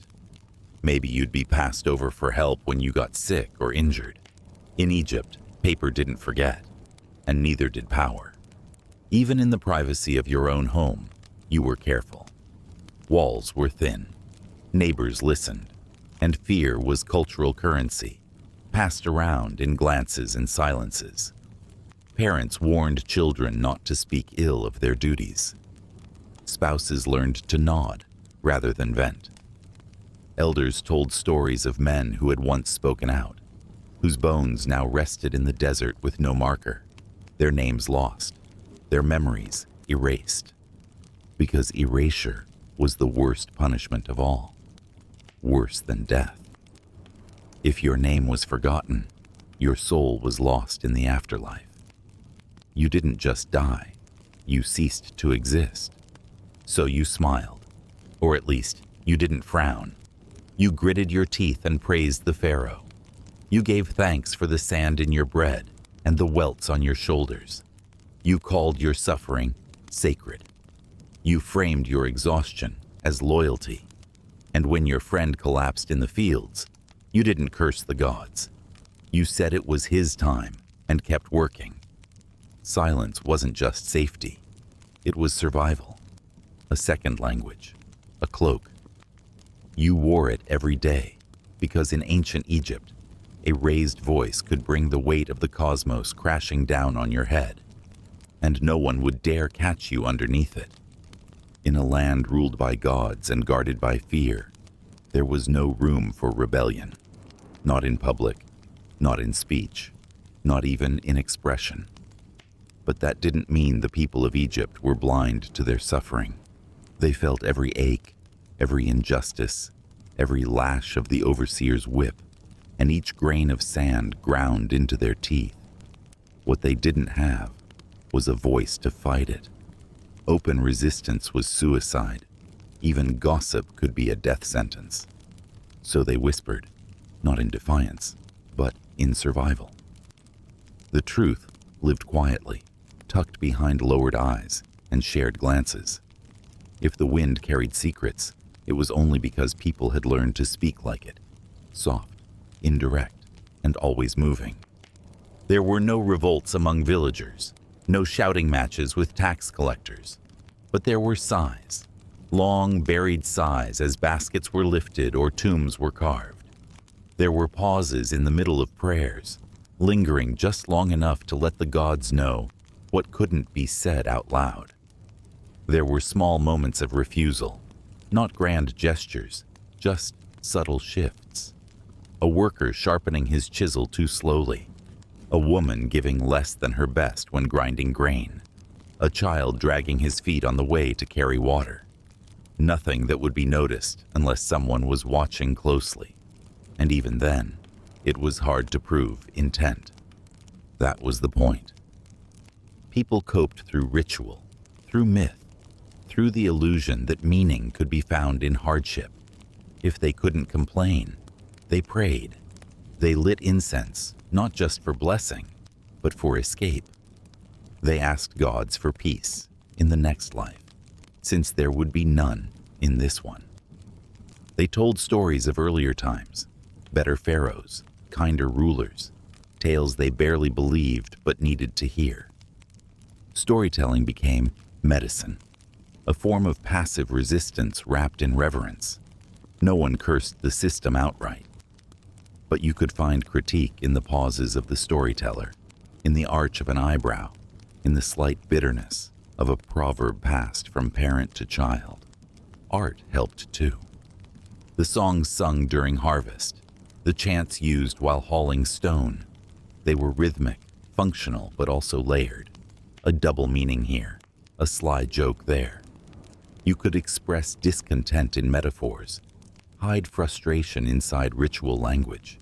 Even graffiti scratched into a wall, crudely carved animals, unfinished names, odd figures, might be more than just idle marks. They could be someone's buried scream, coded and left behind like spiritual litter. And when all else failed, people turned inward. They learned to master the silence. They comforted each other not with protest, but with presence. A shared meal, a quiet smile, a rough hand, brushing away dust from a child's face. In a world where punishment loomed over every word, the truest form of resistance became endurance.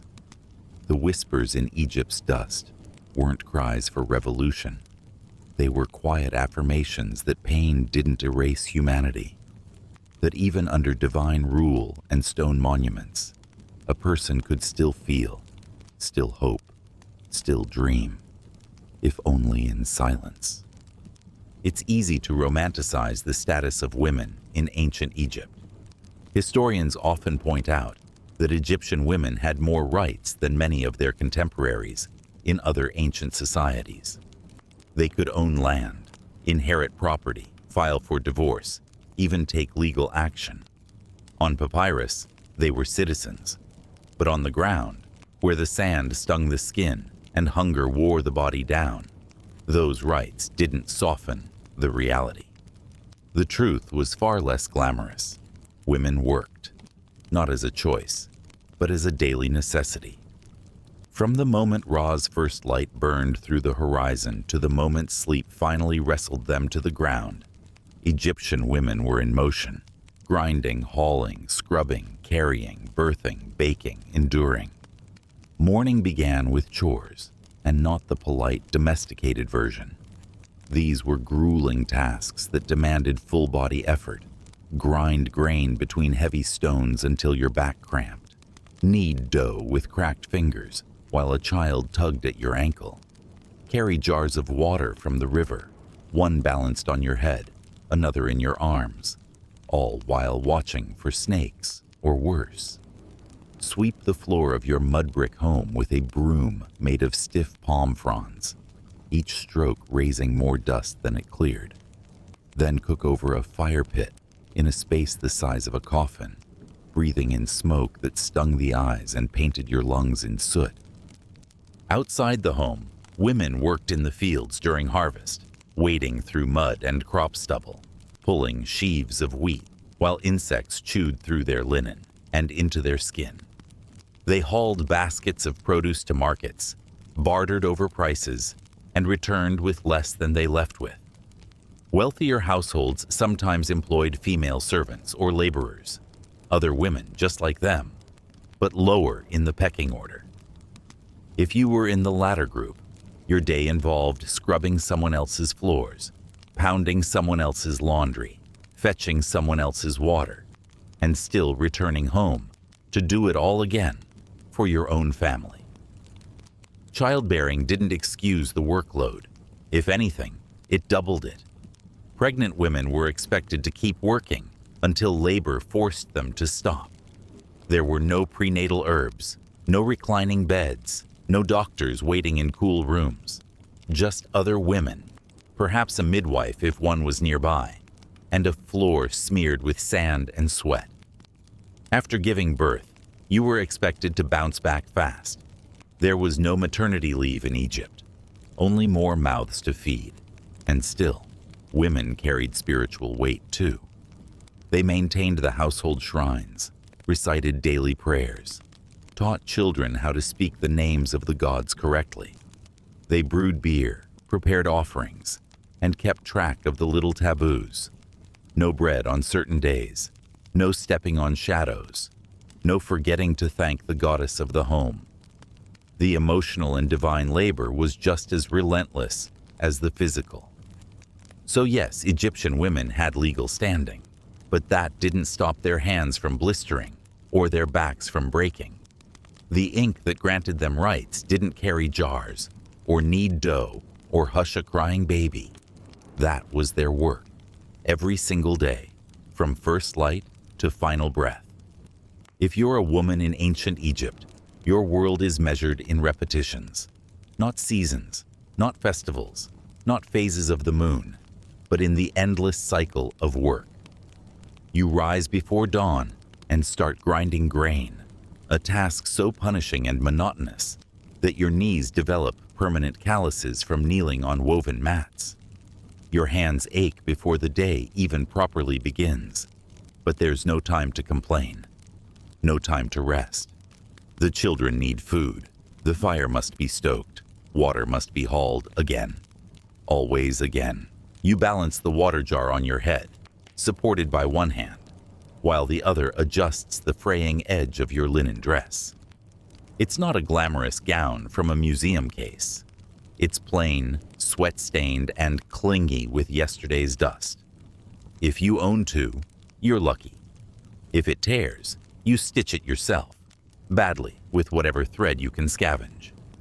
You make the trek to the Nile or a communal well, dodging the same hazards the men face: sharp stones, biting insects, sometimes worse.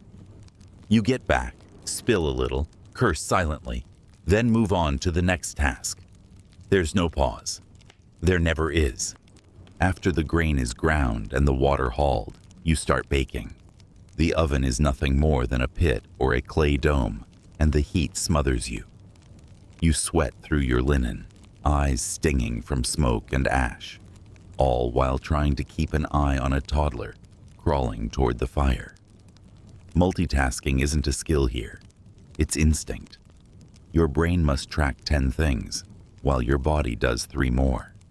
Even when you sit to breastfeed, you're scanning for spilled oil, listening for a crying goat, checking if someone's stolen the bread left out to cool. You are also the household medic, the spiritual advisor, the disciplinarian, the cleaner, the laundress. You deal with fevers, insect bites, broken clay jars, bad dreams. You remember which herbs to use and which words to say when a child sneezes, just in case some spirit is trying to sneak in through the nose. You grind more grain. You beat laundry against rocks. You prepare offerings to minor gods because skipping a ritual might bring a curse. If you're pregnant, none of this stops. You work through the nausea. You carry jars with a swollen belly. You collapse only when the baby forces itself into the world, often surrounded by women just like you. Too tired to scream, too experienced to panic. There's no clean sheet, no soft cry of relief, just blood, dust, and the immediate need to get back on your feet. There are mouths to feed. Now, one more. And so it goes. Grind, haul, cook, clean, bleed, repeat.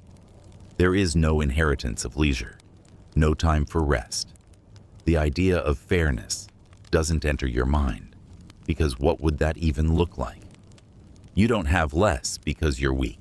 You have less because that's the shape of life carved for you, and you bear it in linen, day after day, until the fibers of your dress and your body both wear through. Giving birth in ancient Egypt wasn't a private miracle. It was a public reckoning between life and death, held together by the trembling hands of midwives, whispered prayers to protective goddesses, and the sheer will of a woman who had no option but to survive. There were no hospitals, no surgical tools, no anesthetic, just a dirt floor or a palm mat, a smoky room filled with incense to mask the stench of fear and bodily fluids, and a gathering of women praying that this wasn't the day the child or the mother failed to make it to the other side. You might start feeling the pains while grinding grain or scrubbing laundry. There's no graceful retreat to a birthing suite. You alert someone, and if you're lucky, a midwife is nearby. If not, the village women will gather, experienced or not, and try to remember the rituals. They'll light lamps, burn incense, and smear protective amulets with oils in hopes that Taweret, the hippo-shaped goddess of childbirth, will guard the room. Others might call upon Bees, the squat lion-faced god, who is said to scare away demons with his ugly features. It's a surreal mixture of spiritual protection and grim pragmatism, because what they can't offer you is relief. You crouch. There's no lying down, not in the traditional sense. Most births happen squatting or kneeling, using gravity as your only assistant. Maybe you clutch onto a birthing stool, if one exists. Maybe 2 women hold your arms, while another supports your back. You scream into the smoke, or you bite your tongue, or you go completely quiet. The pain doesn't pass. It builds, and there's nothing to dull it. The herbs on hand are weak. The charms are symbolic. You are wide open and alone in your body, surrounded by sweat and sand, and the sound of people repeating your name like a spell. There's blood, always blood, sometimes too much. And there's no clean water, only warm river water or leftovers from the household basin, which might have just been used for laundry or dishes. Towels, if you have them, are reused rags. The risk of infection looms large, And yet, there's no time to worry. You push, you tremble, you hope. The baby emerges slick and screaming, or silent. If it's alive, someone clears its mouth, slaps its back, and wraps it in the nearest linen. If it's not, there is weeping, but not for long. The day's not over, and there's work to do. If you tear, there's no stitching. If you hemorrhage, there's no transfusion. You get herbs, pressure, prayer. Your fate depends on blood clotting and luck. And if you survive, you're expected to rise the next day and return to the cycle. Feed the baby, grind more grain, haul more water. Life doesn't pause for healing. Not here. There's no glory in childbirth, no medals, no written record unless you're royalty. It is combat in the truest sense. Your body against fate, your breath against oblivion. And when it's over, no one calls you a warrior. They just hand you the child and wait for you to stand. You're sick or injured or bleeding in a way that doesn't feel normal. And in ancient Egypt, that means it's time to find a healer. Not a doctor as we understand them. No sterile room, no polished instruments. Instead, you seek out someone who exists in the hazy intersection of medicine and mysticism. A priest, a scribe, a woman known for her herbs, maybe a man with a sharp reed and steady hands. They might be trained in what the ancient texts call treatments, but they're just as likely to open a scroll, chant a spell, and smear your wound with a paste made from honey, milk, and something you'd rather not ask about. Because here, healing isn't science, it's ceremony. And survival? That's a combination of luck, belief, and whatever's available. The first thing they ask isn't where it hurts. It's who you offended. Maybe it's a curse. Maybe your soul has been knocked out of alignment. Maybe you angered a household god or walked over a tombstone without apologizing. Diagnosis begins with divination. A scribe consults a scroll, a tattered bundle of papyrus marked with symbols, case studies, and protective prayers. He murmurs as he reads, lips moving like he's decoding your fate, not just your symptoms. Only then does treatment begin, and it's rarely what you expect. Wounds are washed, sometimes with wine, sometimes with Nile water, sometimes with both.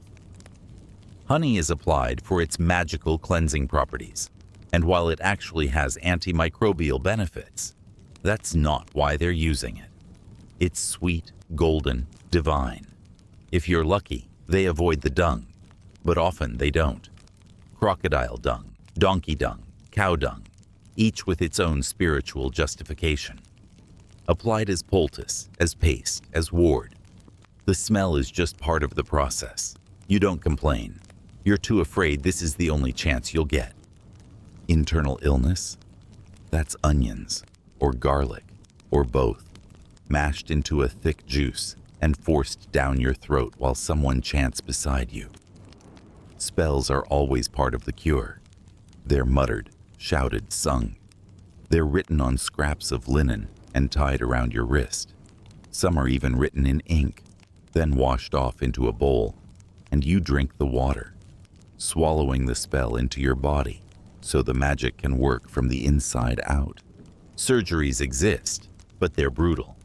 If something needs to be drained, cut, or pulled, it's done quickly, without anesthetic. A reed blade, a bronze knife, maybe a sharpened nail. Pain is a given. Screaming is common.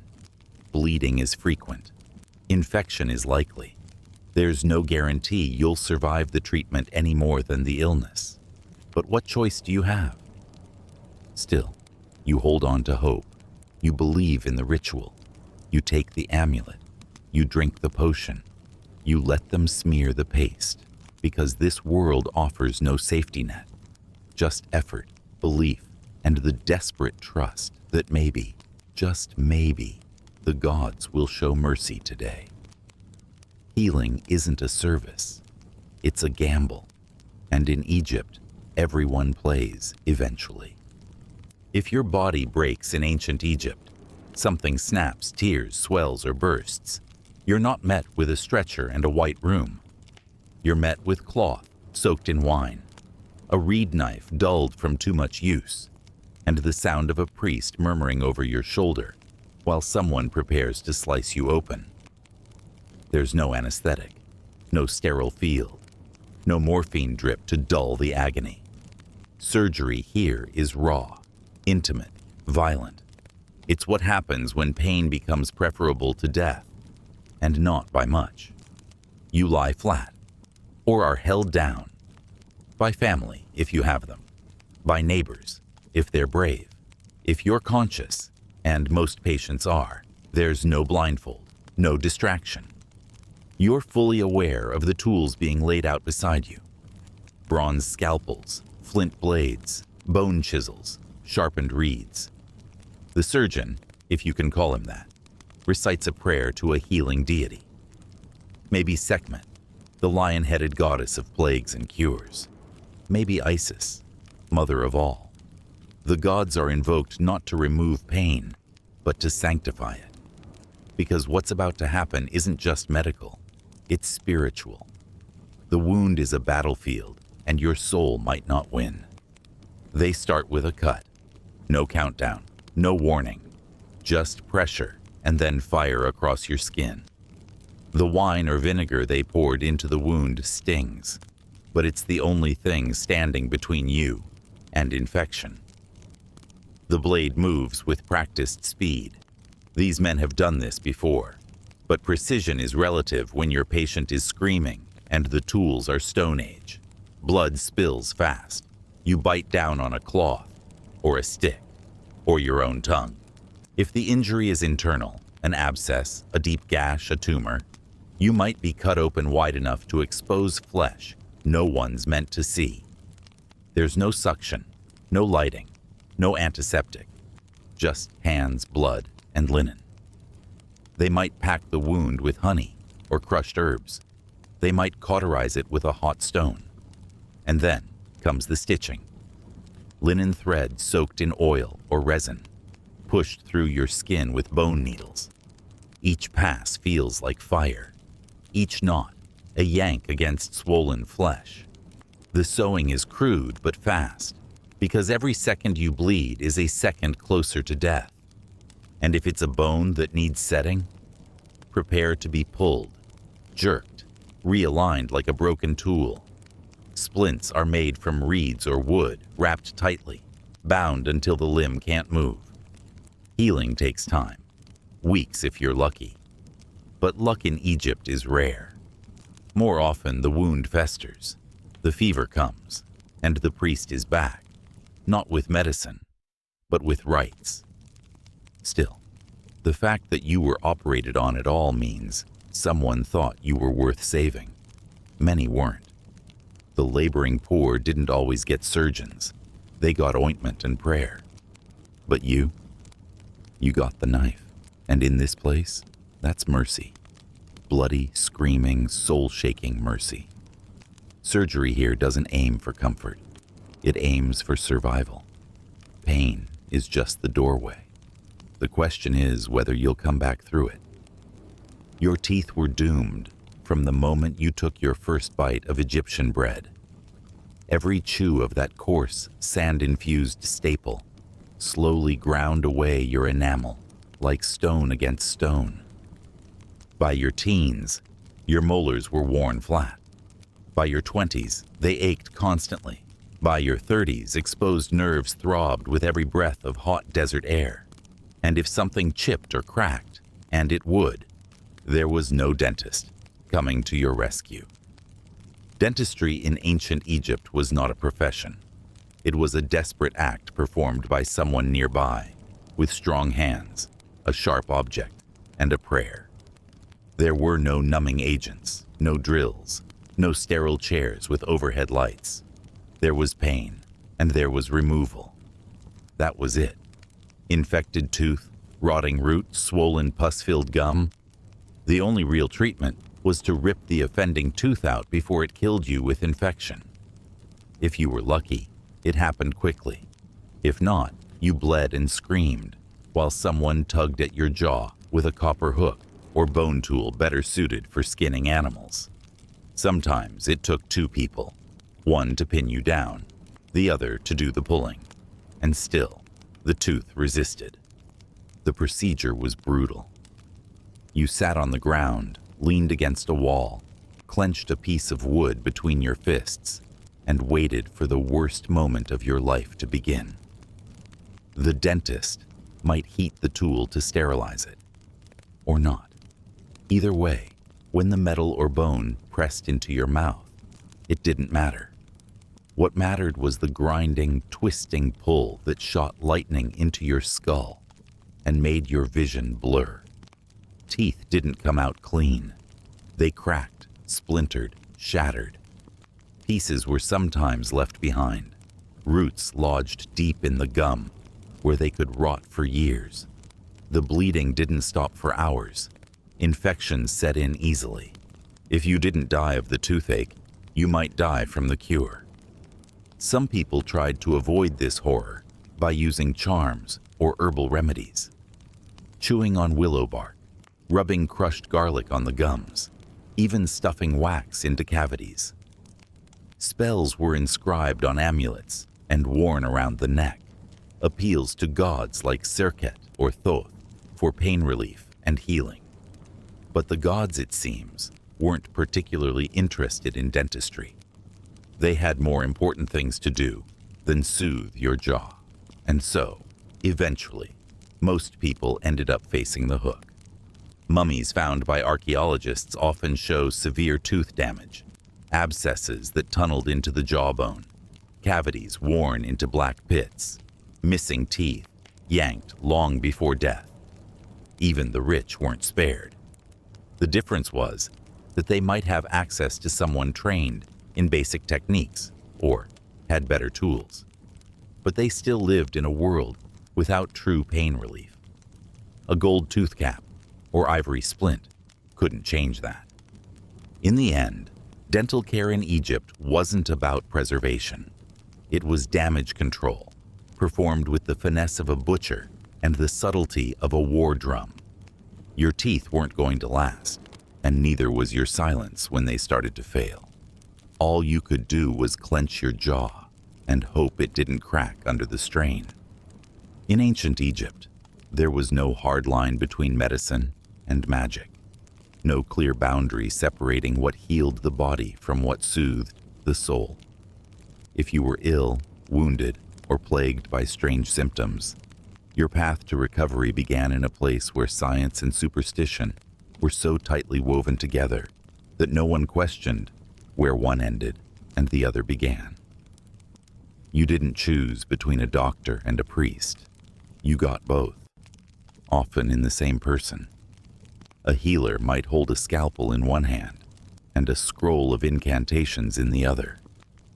Your treatment was a mixture of ointments, oils, chants, and in some cases, dung. There were medical texts, real ones, carefully written on papyrus scrolls by scribes who'd been trained for years.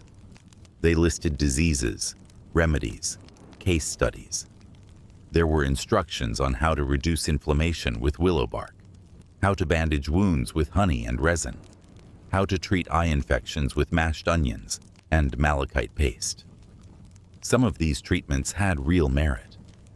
Honey, for example, was one of the most effective antibacterial substances available, and willow bark contains the same compound found in modern aspirin.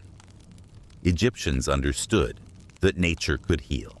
They just believed the gods had to be involved too. So you might be prescribed a poultice of ground dates and lizard fat, but only after a ritual had been performed. The healer would speak a spell over the ingredients, invoking a deity like Isis, Sekhmet, or Thoth. Without the incantation, the medicine was thought to be powerless. You didn't just swallow the paste, you swallowed the prayer embedded in it. And if it didn't work, the problem wasn't the ingredients. It was you. Maybe your spirit wasn't aligned. Maybe a curse had slipped in. Maybe an ancestor was angry. Charms were common prescriptions. You might be told to wear an amulet around your neck, carved with the eye of Horus, or inscribed with a protective phrase. These were not fashion statements. They were thought to be shields, spiritual armor against unseen forces. The healer might also inscribe a spell onto a piece of linen, burn it, and mix the ashes into your drink. You weren't just healing. You were internalizing divine words, making your body a battleground between sickness and sacred power. Then came the more questionable cures. Cow dung, donkey urine, pig's blood, used not as punishment, but as part of legitimate treatment. Some of it had antimicrobial properties. Much of it didn't. But it was believed that their potent smell and texture could drive out evil spirits, who supposedly detested filth, which meant that smearing something disgusting on a wound wasn't just practical. It was a purification ritual. You covered the sore, chanted the right words, and hoped that the spirit responsible would flee in disgust. And if it didn't work, try another spell. Add a new charm. Ask a different god. There were always more options, because there was no standardized cure, just layers of belief. Medicine in ancient Egypt wasn't about certainty. It was about effort. The more you showed, the more likely the gods were to take notice. Healing here wasn't about controlling the body. It was about convincing the cosmos to intervene. If you could read and write in ancient Egypt, you were part of an elite club, a sacred profession, a spiritual order, a bureaucratic class that stood miles above the average villager. Literacy wasn't just a skill. It was a divine gift, bestowed on a chosen few and guarded like treasure. In a world where most people couldn't even write their own names, the scribe held the power of the gods in his hand.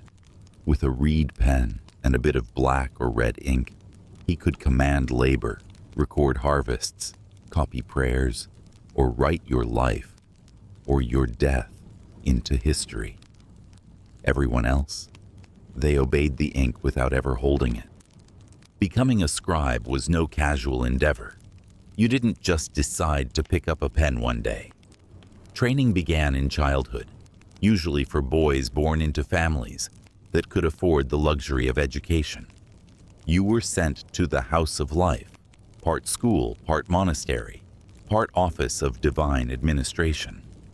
Days were spent copying symbols over and over, hundreds of them, until your fingers cramped and your eyes blurred. Hieroglyphs weren't letters. They were art, each one dense with meaning, some representing sounds, others concepts, others entire phrases. Mastery meant memorizing thousands of combinations, understanding the grammar of the gods. Discipline was strict. Mistakes weren't just errors, they were offenses. Miswriting a word in a sacred text wasn't seen as a typo. It was blasphemy. You could insult a god, doom a soul, or corrupt a ritual just by missing a symbol. So you worked slowly, carefully, endlessly. Days blurred into one another. You copied medical papyri, tax records, burial spells. You weren't just learning to read, you were learning to carry civilization on your ink-stained shoulders. And when your training was done, you weren't a common worker. You were a conduit. A scribe had power, real power. You could read official orders, sign contracts, calculate grain taxes, transcribe prayers. You served pharaohs, priests, generals. You decided what got remembered and what didn't. You interpreted omens, kept records, preserved history. You didn't swing a hammer or dig a ditch, but the men who did answered to your scrolls. The peasant who couldn't explain himself with writing was invisible. You were the voice behind the throne. Writing was seen as a divine technology, a gift from Thoth, the ibis-headed god of wisdom and magic. Every time a scribe dipped his pen, he invoked a god. Every line of script was an act of cosmic order. It wasn't just bureaucracy, it was holiness. Tombs were covered in script to guide souls through the afterlife. Spells had to be written to work. Even simple accounting had a sacred weight. Ink wasn't just a tool, it was power made visible. And while the rest of the population broke their backs in fields or under stones, scribes sat cross-legged with palettes and papyrus, preserving the structure of a society that worshipped them without even knowing their names. Education wasn't a path to freedom. It was a ladder few could see and fewer could climb. And once you reached the top, you didn't look down. You wrote about those below you, and they never got to write back. Hieroglyphs weren't just writing in ancient Egypt. They were power. Each symbol carved into stone or inked onto papyrus wasn't just a word or sound. It was alive. Hieroglyphs were sacred. They were thought to contain the essence of what they represented. A symbol of a bird wasn't just a bird. It was a bird, captured and preserved in meaning, forever fluttering on temple walls and tomb ceilings. To write something down was to give it life. To erase it was to destroy it completely, not just from history, but from the afterlife. The language itself was staggeringly complex. Hundreds of signs, each with multiple meanings depending on context. Some were phonetic, used like letters or on syllables.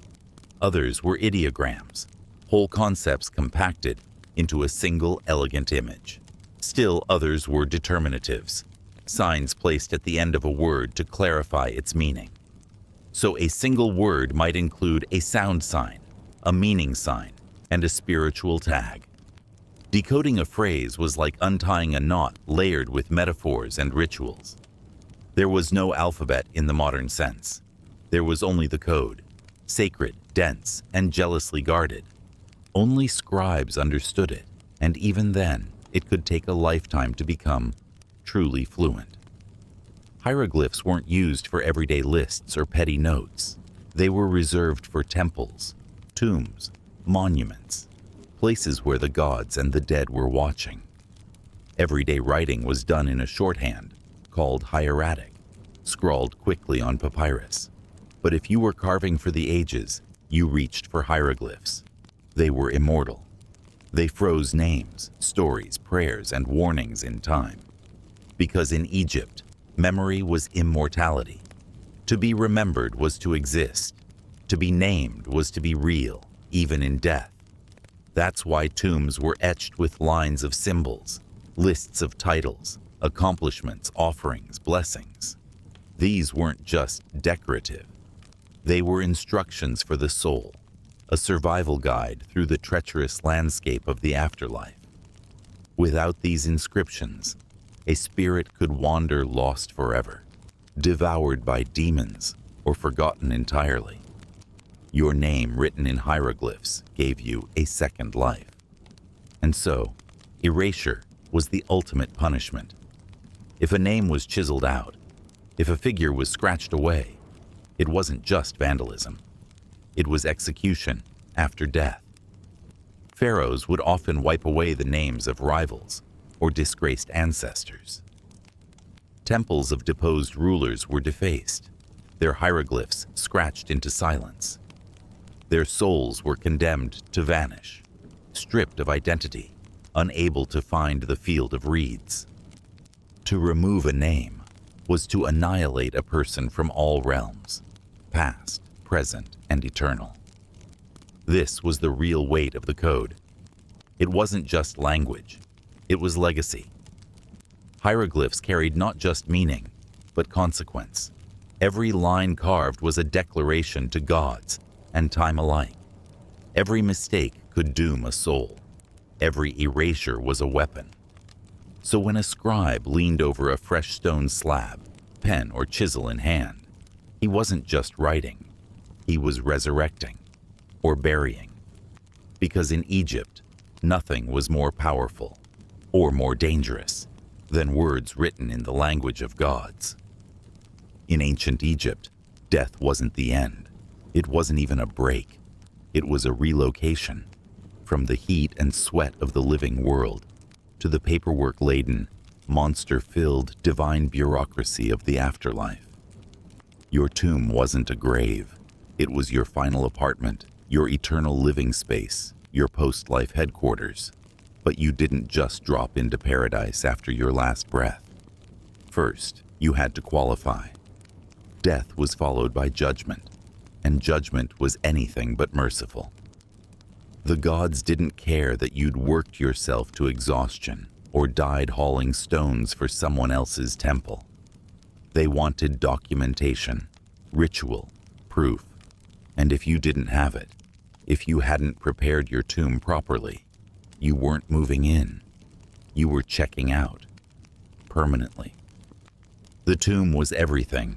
It wasn't just a place to stash your bones. It was an entire system of travel gear for the soul.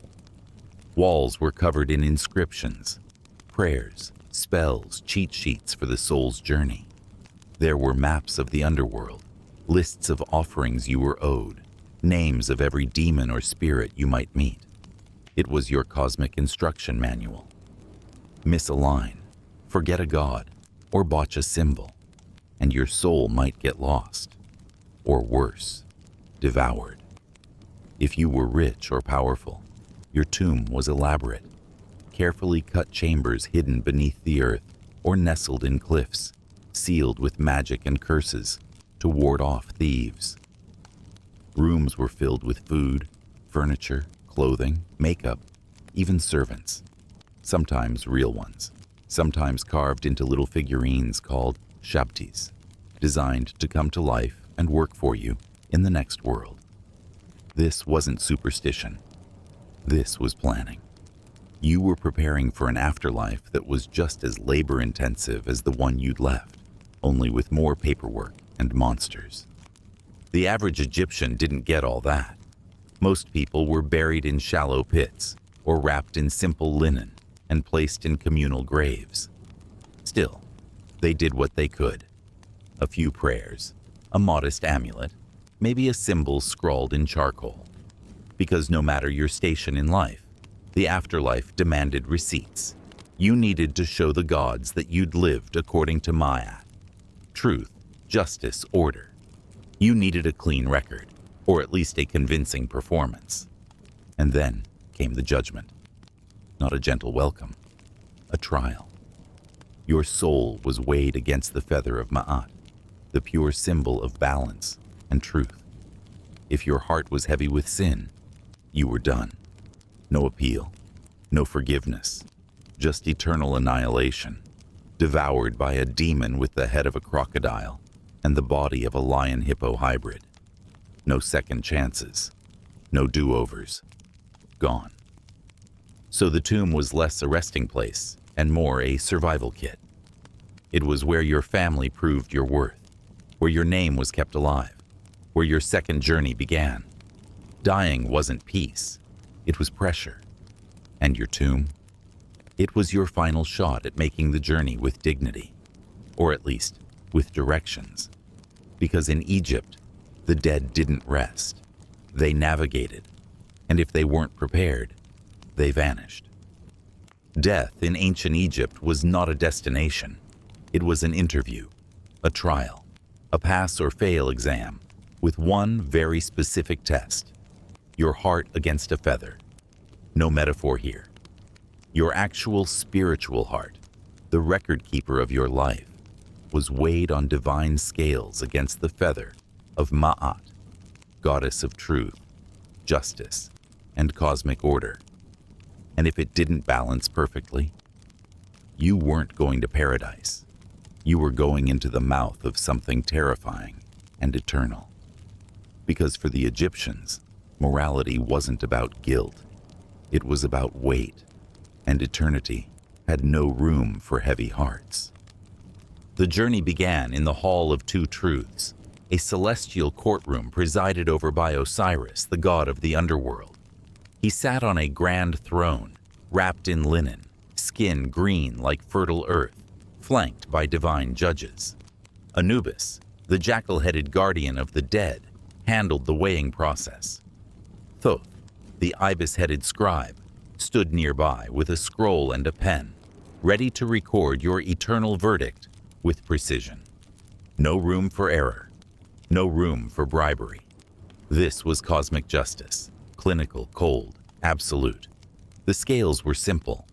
On one side, your heart. On the other, the feather of Ma'at.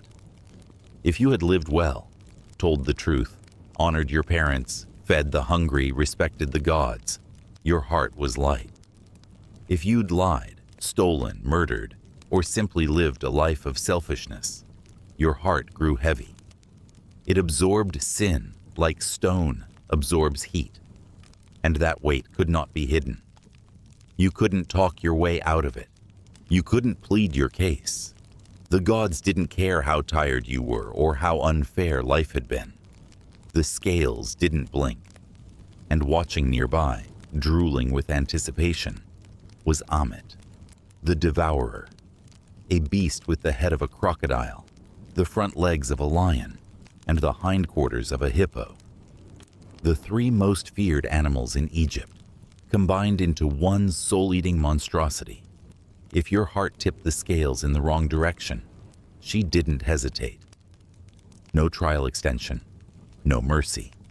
She devoured your heart on the spot, and with it, your soul. You didn't go to hell. You didn't go anywhere. You simply ceased to exist, forgotten, erased from memory and history. The worst fate imaginable in a culture that believed to be remembered was to live forever. But if your heart passed, if it floated as light as the feather, you were granted passage to the field of reeds, a perfect version of Egypt, free of hardship, full of light and green fields that never flooded or failed. There you would live forever, farming without fatigue, eating without hunger, loved, whole, and safe. It was paradise, but only if your soul was worthy. So Egyptians spent their lives preparing, not just for death, but for judgment. They lived by moral codes, recited the 42 negative confessions. I have not lied. I have not stolen. I have not killed. And honored rituals designed to keep their hearts light. Because when the time came, there were no second chances. Just a feather, a heart, a monster, and the silence that came after. The Egyptians didn't dream of floating on clouds or sitting beside angels. Their vision of paradise looked a lot like Earth, just perfected. It was called the Field of Reeds, and for those whose hearts passed the weighing of Ma'at, it offered eternal life without suffering. The sky was always golden. The Nile flowed clear and calm.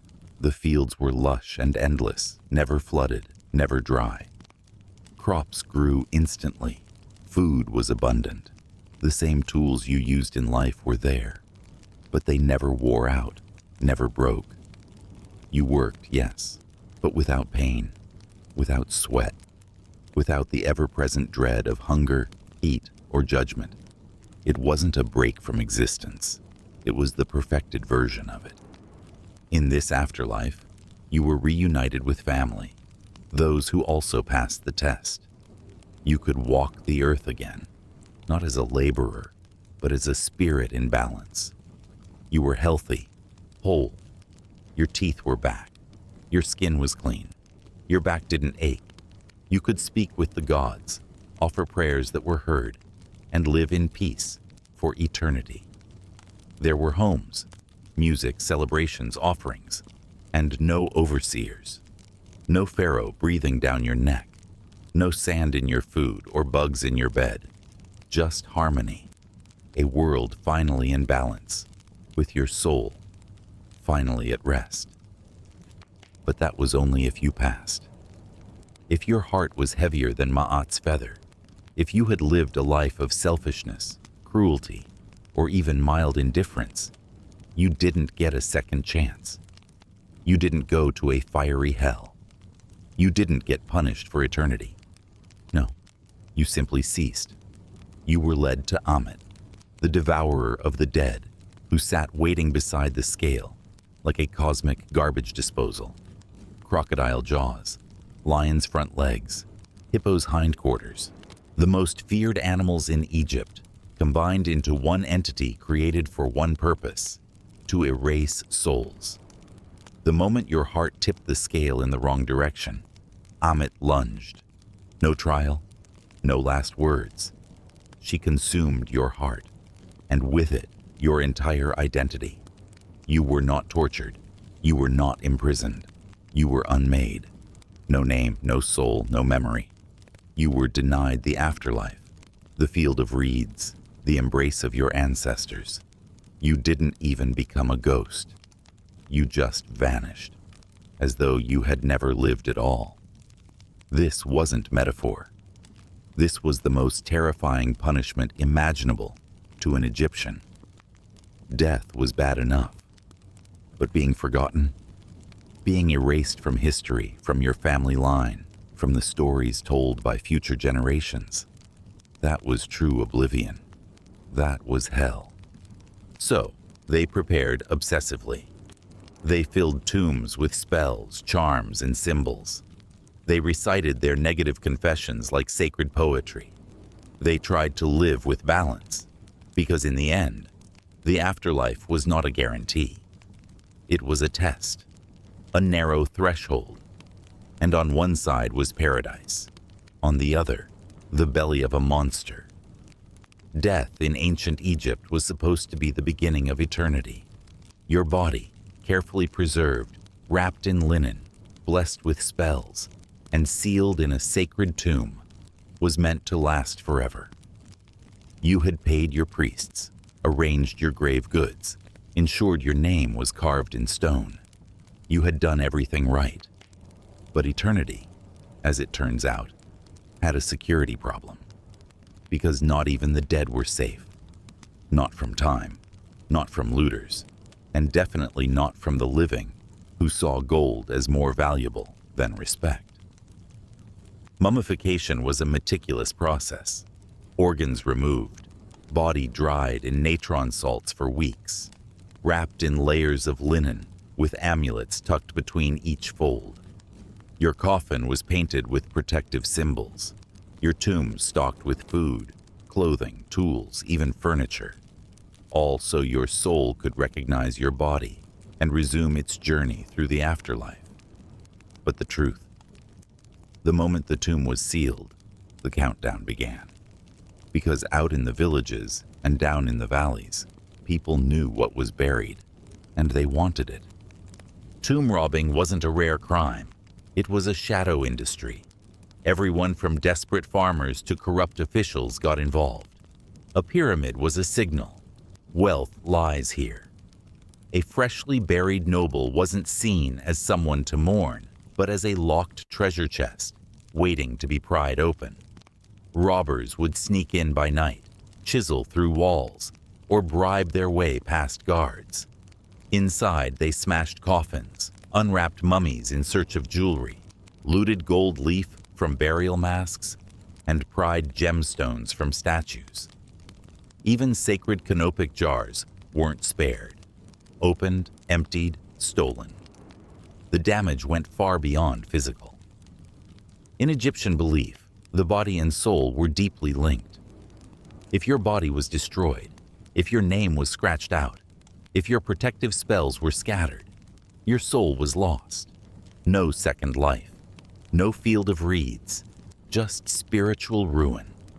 So grave robbing wasn't just theft, it was annihilation. It was condemning someone to eternal silence.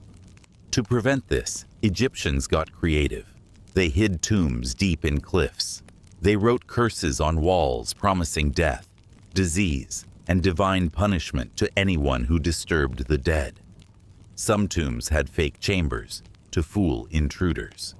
Others sealed in servants or guards to act as posthumous protectors. But most of it didn't work. Curses faded, walls crumbled, greed endured. Even priests weren't above it. In hard times when temples lacked funding or pharaohs lost control, tomb robbing became semi-official. Mummies were reburied in mass graves to protect them from looters, after their valuables had been safely removed. Some royal bodies were moved and mislabeled to keep them hidden. Others were never found at all. Even King Tut's tomb, considered the best preserved in modern times, showed signs of ancient tampering. So in the end, your final resting place might not be final. You could be unwrapped, stripped, scattered, your carefully planned eternity reduced to museum fragments, or worse, lost forever. Because in Egypt, death required wealth, planning, and a bit of luck. But staying dead, that was the real challenge. In ancient Egypt, even death had a class system. The pharaoh ascended to eternity in a golden barge, carried through gilded halls, surrounded by treasures, spells, and stone monuments, tall enough to touch the sky. You got a hole, maybe a cloth. A few tears if someone still had energy to cry. Death didn't level the field, it reinforced it. The afterlife was promised to all, yes, but only the wealthy had the resources to go there in style. Everyone else hoped the gods were willing to overlook the lack of luxury. If you were rich, royalty, high priest, or elite official, your funeral was a spectacle. Your body was taken to a team of embalmers who spent weeks drying, wrapping, and preserving you with oils, resins, and amulets meant to guide and protect your soul. Your heart might be removed and replaced with a stone scarab etched with sacred spells. Your face might be covered with a golden mask, your fingers encased in gold sheaths, your body swaddled in layers of linen thicker than a winter cloak. You were placed in nested coffins, one inside the other, each painted with protective images and spells, and then sealed inside a stone sarcophagus in a private tomb built to your ego's exact dimensions. The tomb itself was a fortress, filled with offerings, jars of wine, dried meats, fresh bread, furniture, cosmetics, even board games. You were given everything you'd need to live eternally, including the tools to force the gods to accept you. Painted murals showed you receiving blessings. Carved texts repeated your name hundreds of times, making sure it would never be forgotten. Your soul was launched into the next world, like royalty boarding a celestial yacht. But for the poor, death looked very different. Mummification was expensive, far beyond the reach of farmers, servants, or laborers. If you were lucky, your family wrapped you in a simple linen shroud. If not, they buried you in the clothes you died in. There were no spices, no oils, no gods drawn on the walls.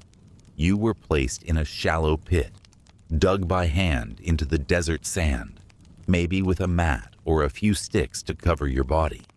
The hot, dry climate mummified you by accident, not intention. Sometimes you were buried with a simple jar of beer or a bit of bread. More often, nothing. Still, the poor had faith. They prayed. They spoke your name aloud.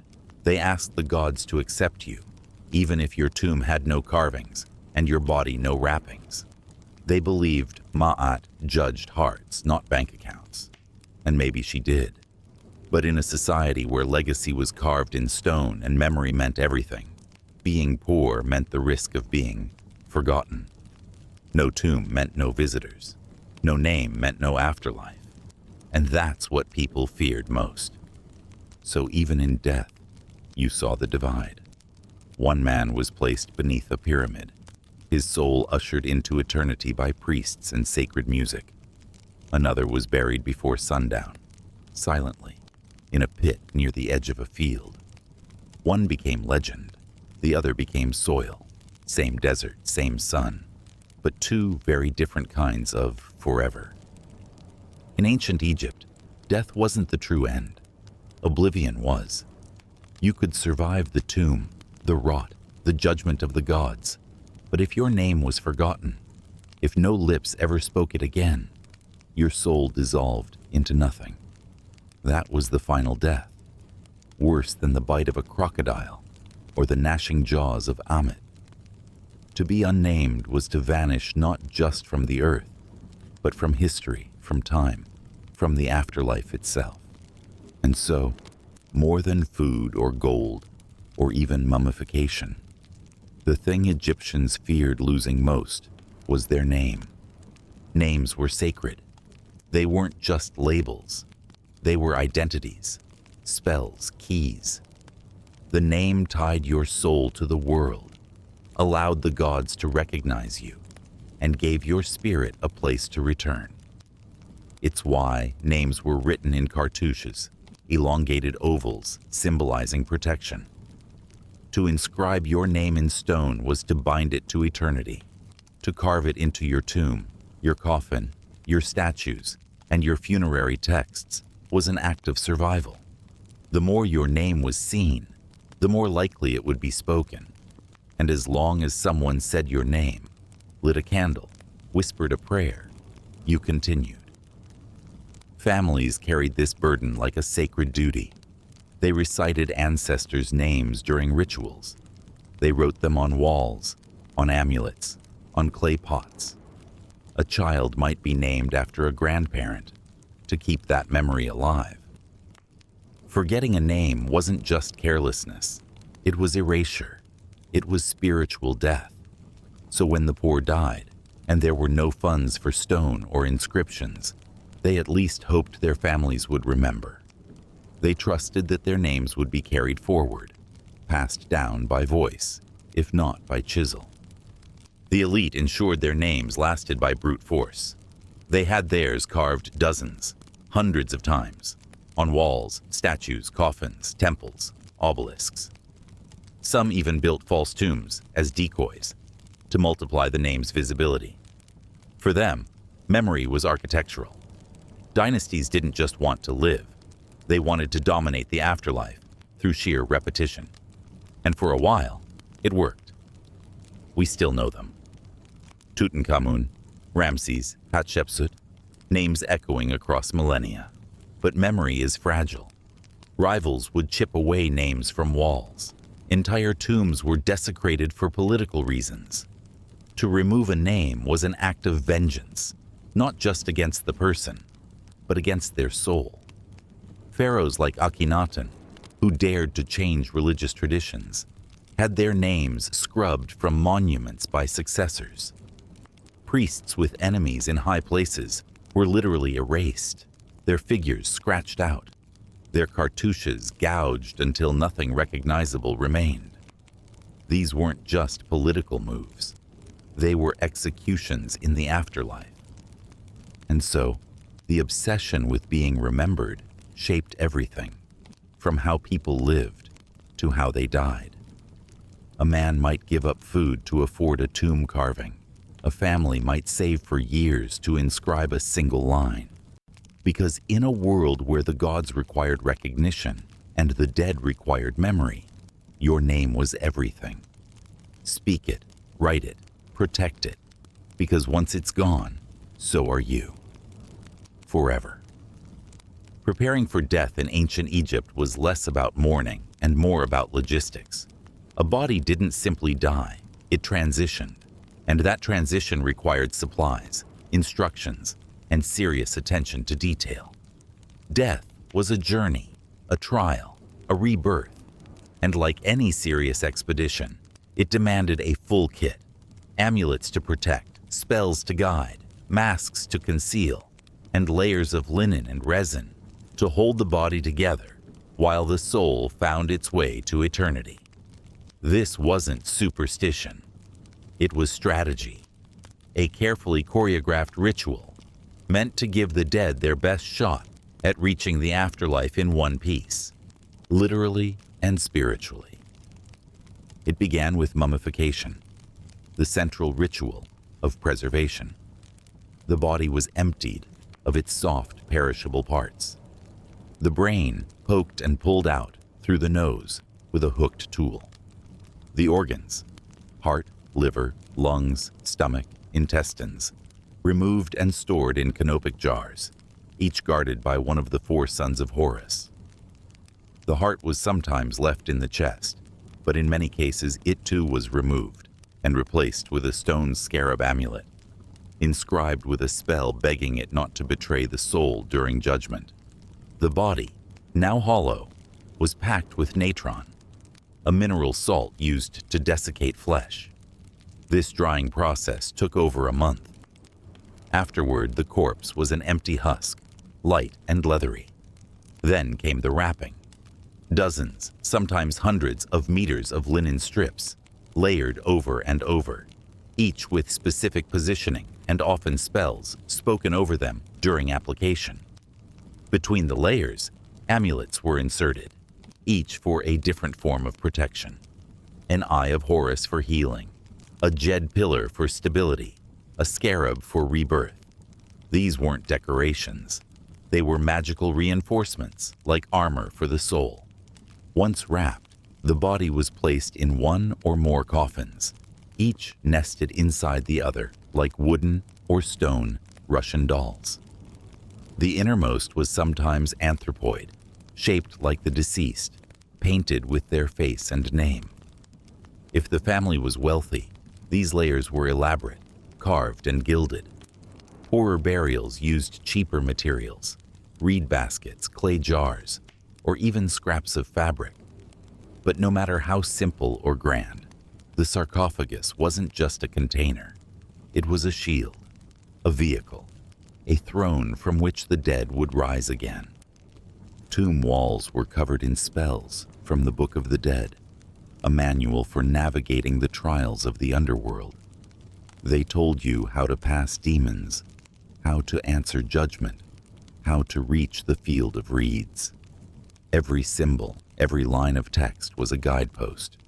Miss one, and your soul could be lost forever. The body might be sealed in a tomb, but the spirit had miles to go, obstacles to overcome, enemies to evade, and only proper preparation, spiritual and physical, could get you there. The ritual of rest was not about resting. It was about enduring, about ensuring the body stayed intact, the name stayed spoken, the soul stayed oriented. Because in ancient Egypt, death wasn't a door, it was a labyrinth, and only those buried with the right map stood a chance of reaching the light on the other side. You wouldn't last the day, not an hour in the sun, not a meal of bread laced with sand, not a single step on a stone path in crumbling sandals, before you begged for air conditioning, clean water, or the simple mercy of shade. Modern life has cushioned us. Soft beds, filtered water, painkillers, privacy, the ability to tap a screen and summon food, or answers, or a doctor. In ancient Egypt, none of that existed. Life was raw, constant, and utterly indifferent to your feelings. You worked because survival demanded it. You prayed because fear required it. And you endured because you had no other choice. Imagine waking up already sweating, swatting flies from your face, and pulling yourself off a straw mat with a back that's been bent since you were 10. There's no coffee to wake you. Just a thick, warm beer and bread that grinds your teeth down one bite at a time. You walk barefoot over hot dust, your skin already scorched before the sun has fully climbed. You spend the day hauling, kneeling, lifting, or carving.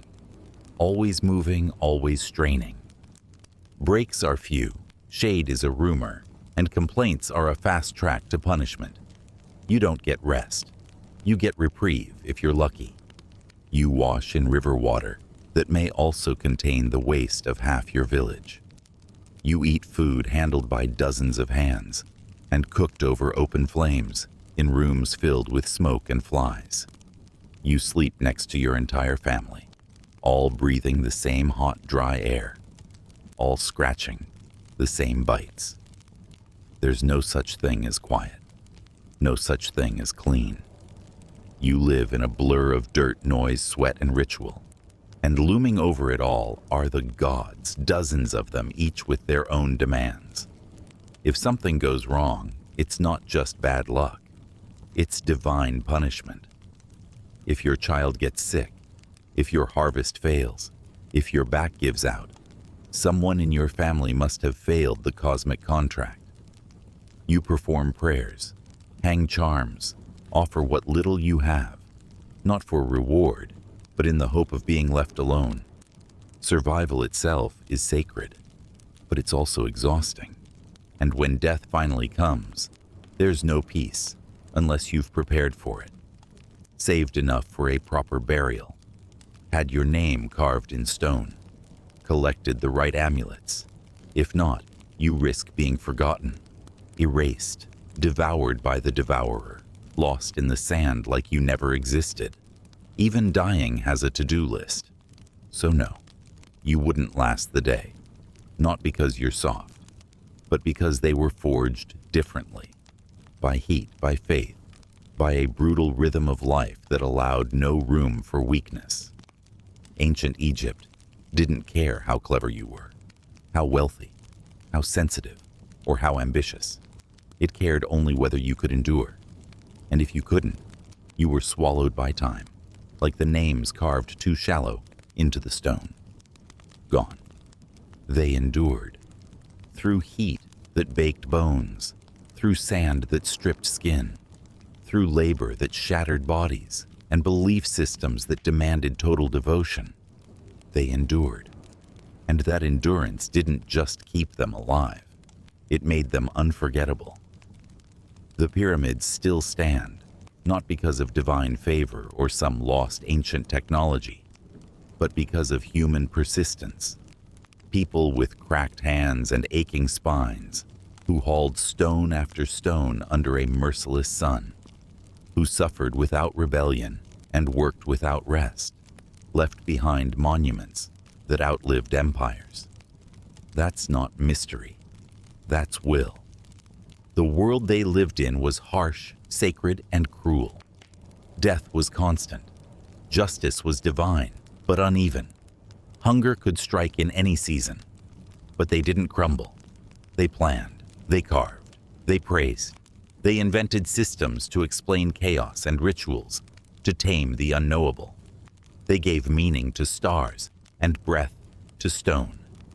They wrapped their dead, not out of habit, but hope. They wrote names so they could echo forever.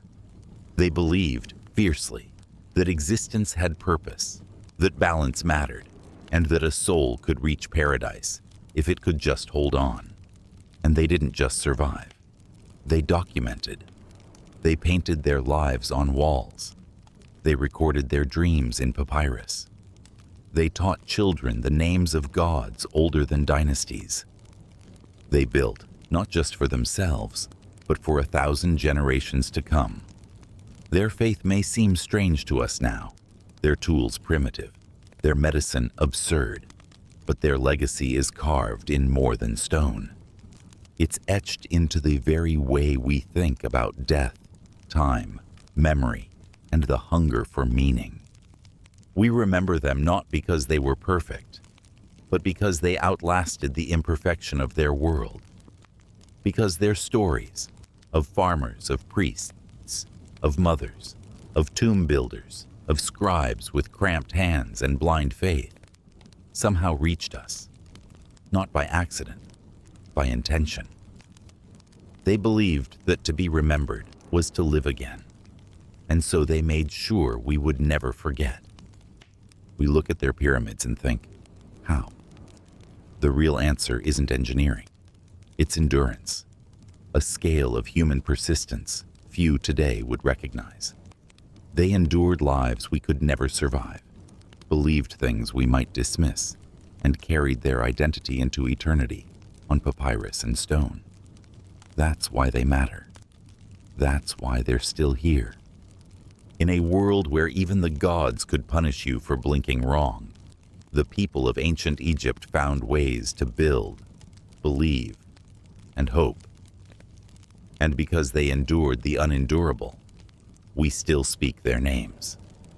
Thousands of years later, in a world they could never imagine, they are still not forgotten. And in their culture, that means they are still alive.